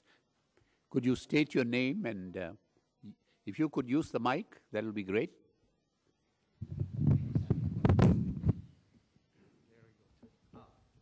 Very much. I'd like to make a comment with regard to Dr. Degang Soon's paper. I thought your paper was very good. It's very, very logical, very well worked out, and a lot of very good information which you had there. But it does raise the question very much as to where we go from here. Because the kind of perspectives which you have, of course, look quite depressing. But the reality of bases is that some of them, of course, were imposed, but most of them are there by invitation, and most of them are there because of a perceived need, the view of governments and regimes that they need external support against, usually, another regional state or regional power. And in the Gulf region, what has been critical has been hostility across the Gulf and between Gulf states. The moment one thinks particularly of Saudi Arabia and Iran, times has been Iraq and whatever. And in the longer term, the way in which one can see a good resolution coming out of this is through some kind of collective security agreement, something which resolves problems between the states around the Gulf, so there is not the perceived need for external bases to come in at all, whether from the United States or any of the new powers which are becoming involved. And I would like to suggest that the big prizes for the future will go to the powers which are able to use their soft power and perhaps a bit of smart power as well to bring about that kind of resolution. At the moment, of course, both China and India are states which have good relations on both sides of the Gulf. One can imagine situations in which they would be able to play some kind of role in terms of resolution of problems within the area, and that the kind of influence which can come from that may be more important than the kind of influence which could come from military involvement. Would you like to comment, Dr. Sun? Thank you. Thank you so much, Professor Tim Niblock. Right. Thank you so much. I think your suggestions are quite thought-provoking and insightful. Let's keep in touch, please. Okay, the gentleman, there are two people at the back. Hi, my name is Peter Heath. I'm at the American University of Sharjah. I'd like to add maybe one bridging concept between what Dr. Gause and His Excellency have talked about in terms of why things happen, and that is the issue of social contract.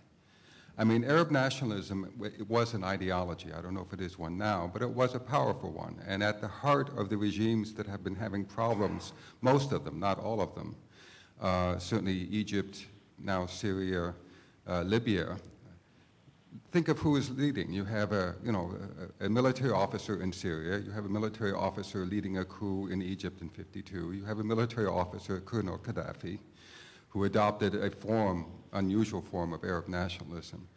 And so you have a social contract, and Arab nationalism was based on the idea that there's going to be a florescence of Arab power, that there's going to be social equality and a continual rise in wealth from those who haven't had the advantage of wealth, and that you have a kind of educational egalitarianism.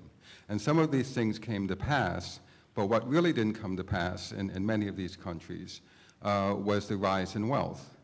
And then you have a world where you can actually compare on satellite TV and other ways to see what's going on in South Korea, which was poorer than Egypt in 1950, see what's going on in China.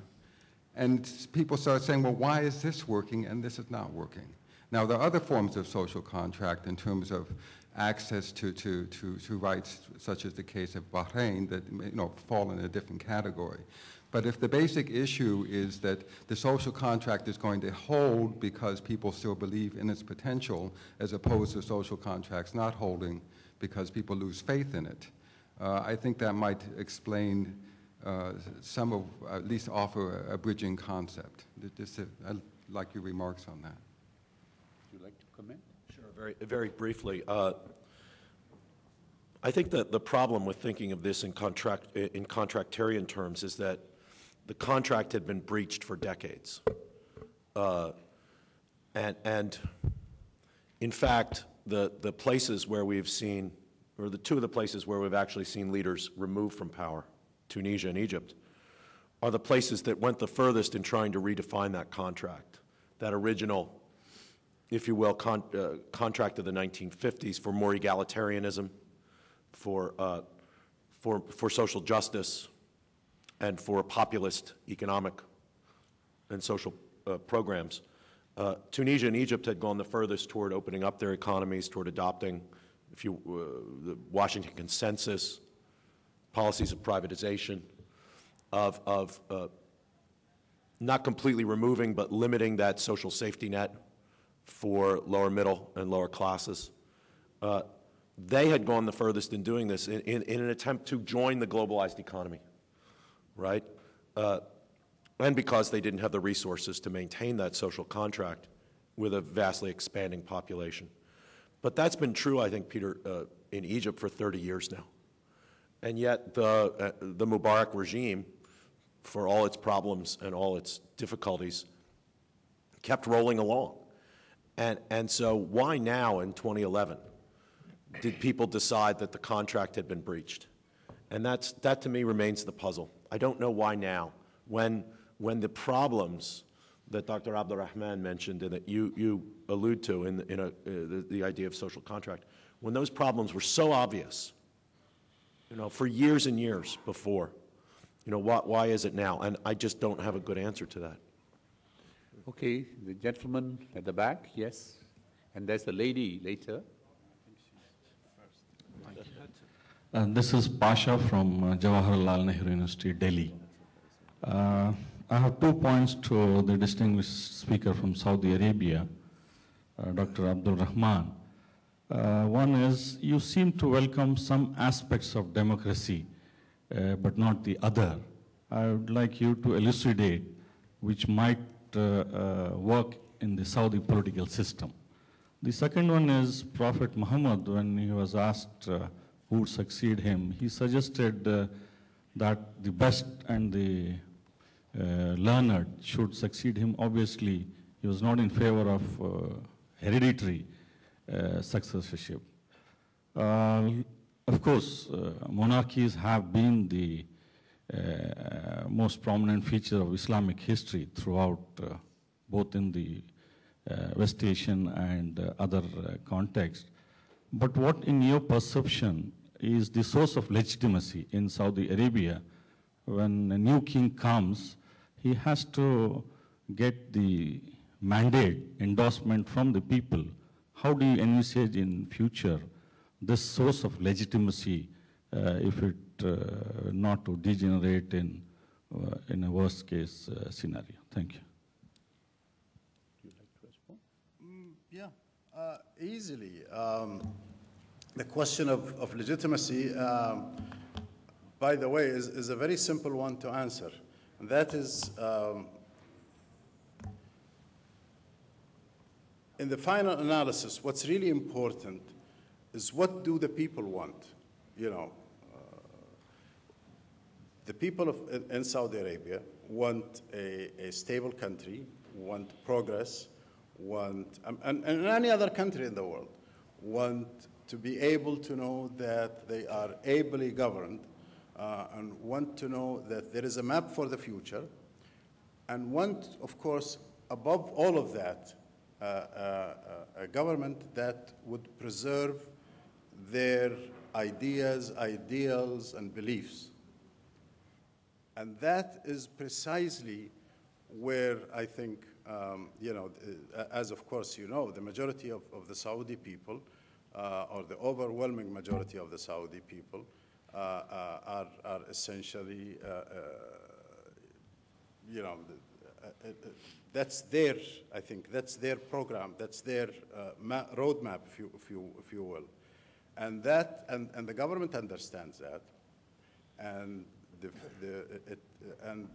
ruling family understands that. And so the question of legitimacy here is not a very difficult one. It's an obvious one. It's an easy one too. Thank you. I have got 10 minutes, and I've got a whole series, so I'll take 3. The lady there first. Hello. Oh, sorry. Hi, I'm an US undergraduate and an intern at MEI. This is a clarification and a request for further elaboration on the nature of the supposed multipolar world that we are moving into. 2 points. Firstly, Dr. Gresh noted that China's military presence in Somalia and Abu Dhabi, but shouldn't we understand it instrumentally as in economic, to protect economic and trade rather than any intrinsic military or political intent, this especially when contrasted against Dr. Soon's presentation on the nature of US overseas military presence. Secondly, in the case of Libya and the Iranian nuclear deal, both Russia and China, I believe, abstained from voting. So it appears that the US, at least, is still the main political and military actor on the world stage in the active sense, while the other power poles are just watching on the sidelines and tweaking their policies accordingly.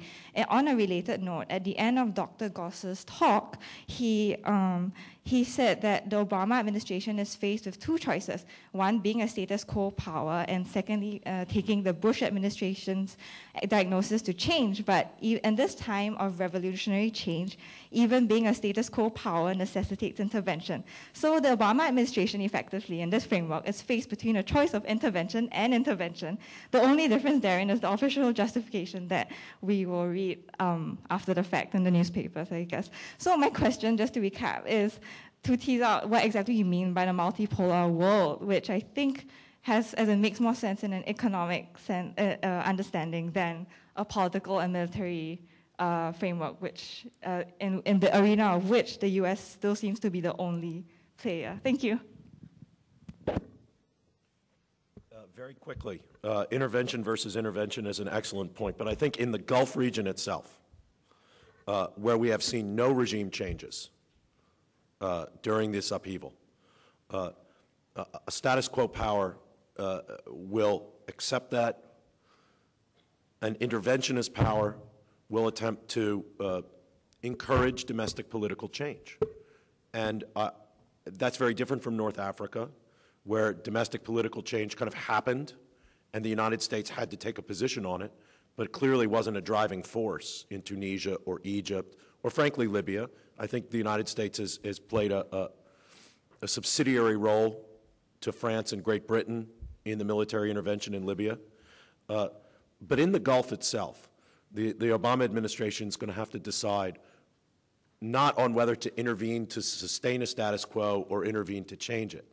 Status quo seems to be sustained by the regimes themselves and by the regional groupings. The issue will be whether the Obama administration decides to take a much more active policy toward trying to change the domestic political status quo, not just in an enemy state like Iran, but in allied states like the Gulf monarchies. And that, to me, is the big question in front of them.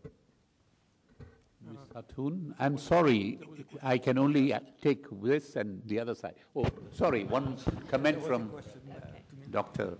Just one clarification after what said Dr. Abdulrahman.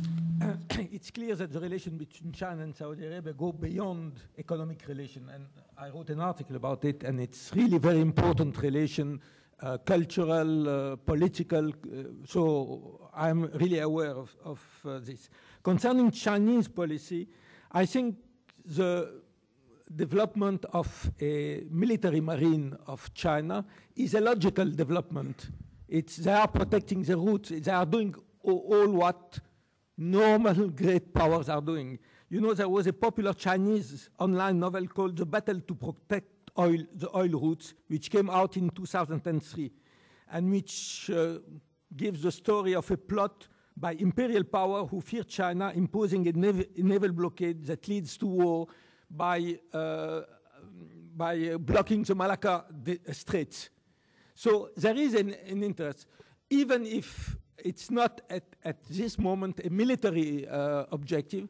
It will develop in this. It will be a normal development for each power. After how this power will use this military expansion is another question. Ms. Khatun? I have a quick question to Professor Gause and Sun. Aren't all these bases that the U.S. is creating around Iran from the east and west is provocative? And yeah, These two gentlemen, okay. Depends on where you sit. I think if you sit in Tehran, it's quite provocative. If you're an American, you say, hey, we're just trying to maintain the status quo against an aggressive, expansionist power in Iran. I think that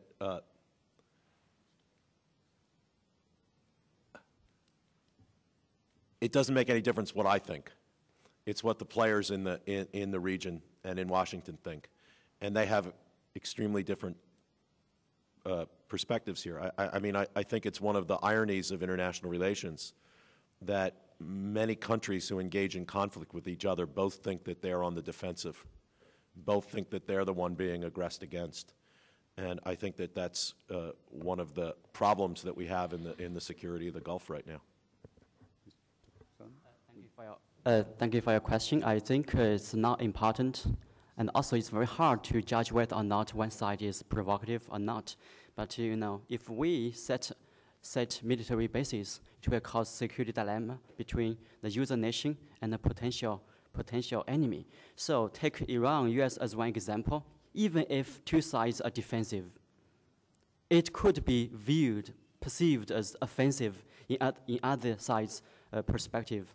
I studied some declassified articles, files, and documents about U.S. relations with China during Nixon's administration. I found a very strange phenomenon, that is, both Chinese and American sides are defensive, but both sides believed that the other side is offensive.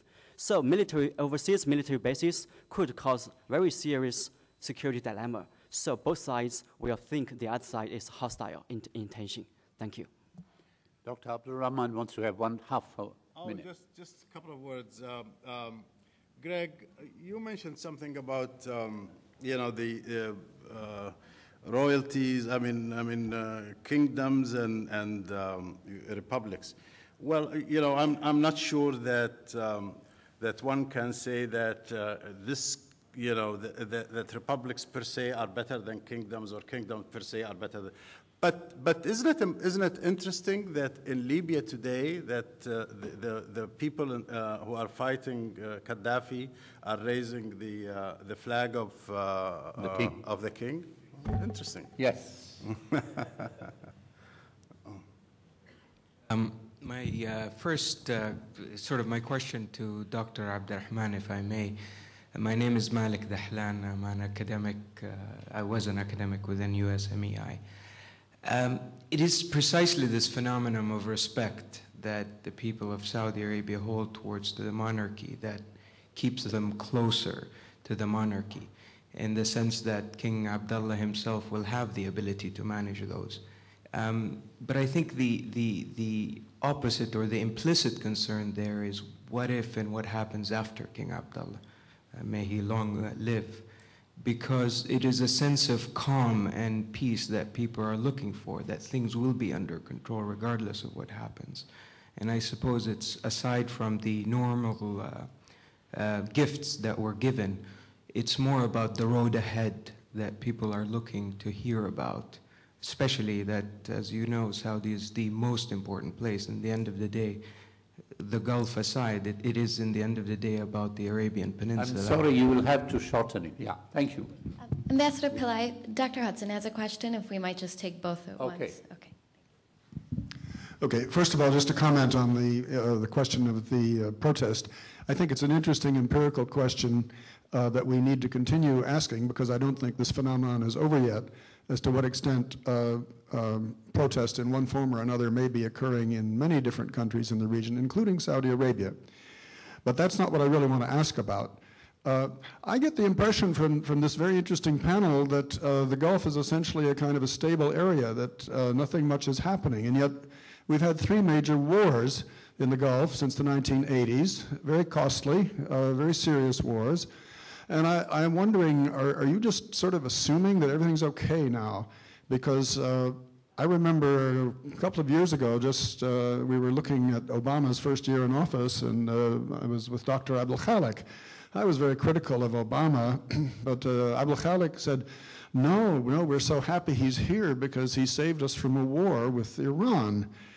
Because President Bush, we were counting the hours before there might be such a thing. I'm wondering, in light of recent discussions and warnings and threats and so forth, to what extent the balance of power in the region really is all that stable. Dr. Sun's diagrams seem to indicate that Iran is well and truly surrounded, and maybe that's the end of the story. But when one thinks of the larger picture, when one thinks of this notion of Iran and Syria and non-state actors as kind of resistance forces, when we think of the phenomenon of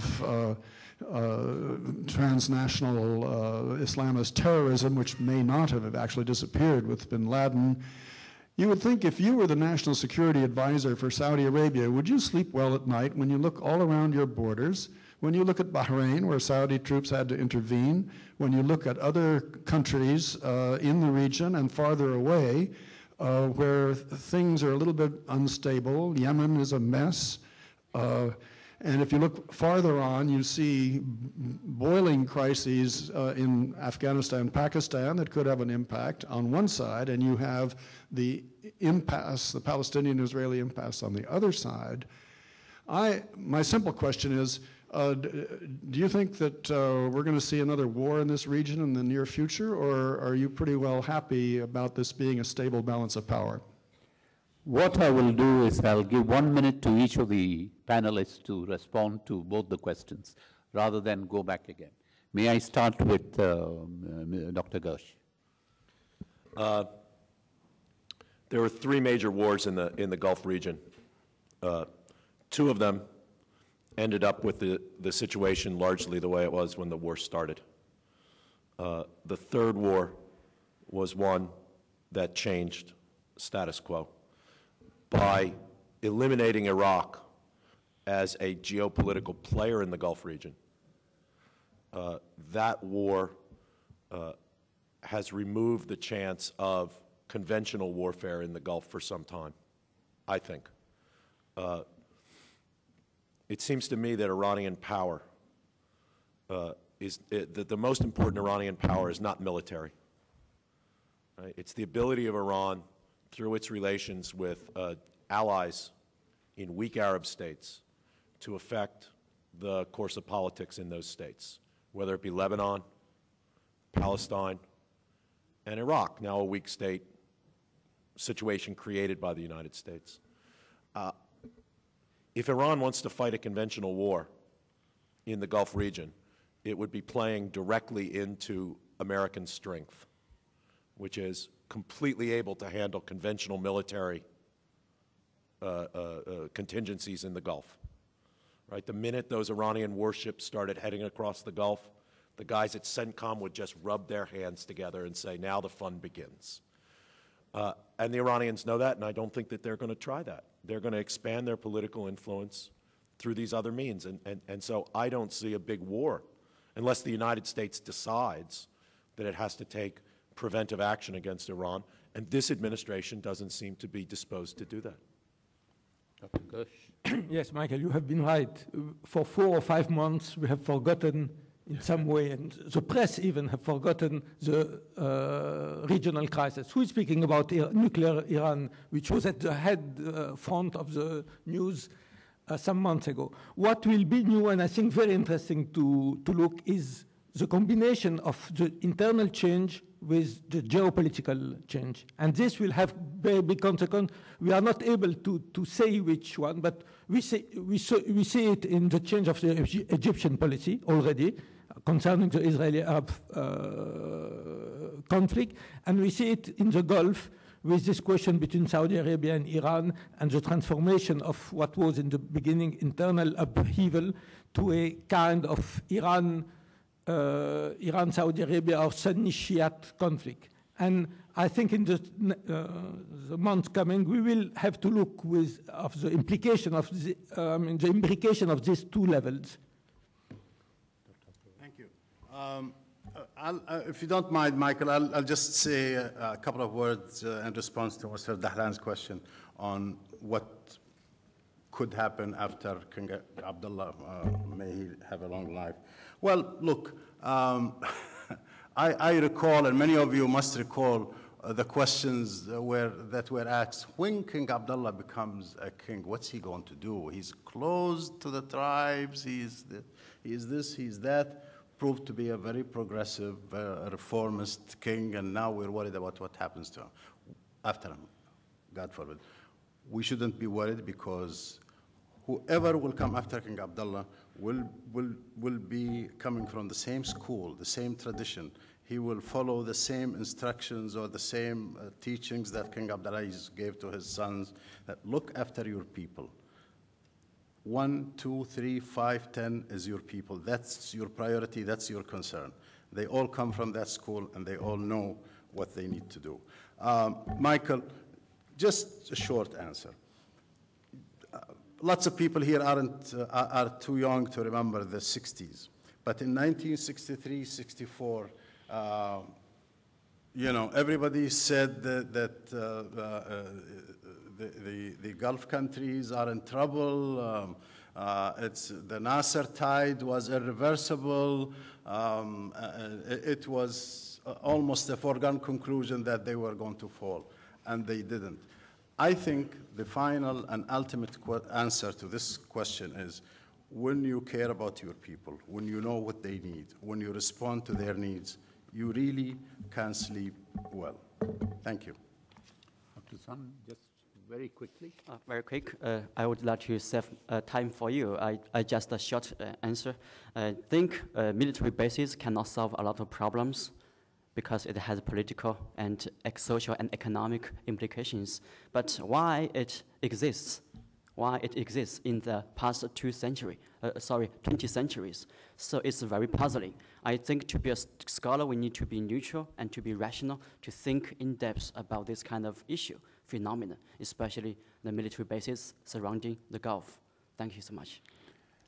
Just one word of thanks to the panelists. I think they have done very well, and thank you. I pass you on to Rana. Thank you, Ambassador Pillai and the rest of our panelists. We will conclude this, but I imagine you'll carry on the conversations about this provocative and fascinating panel over coffee. We will reconvene in this room at 11. Thank you.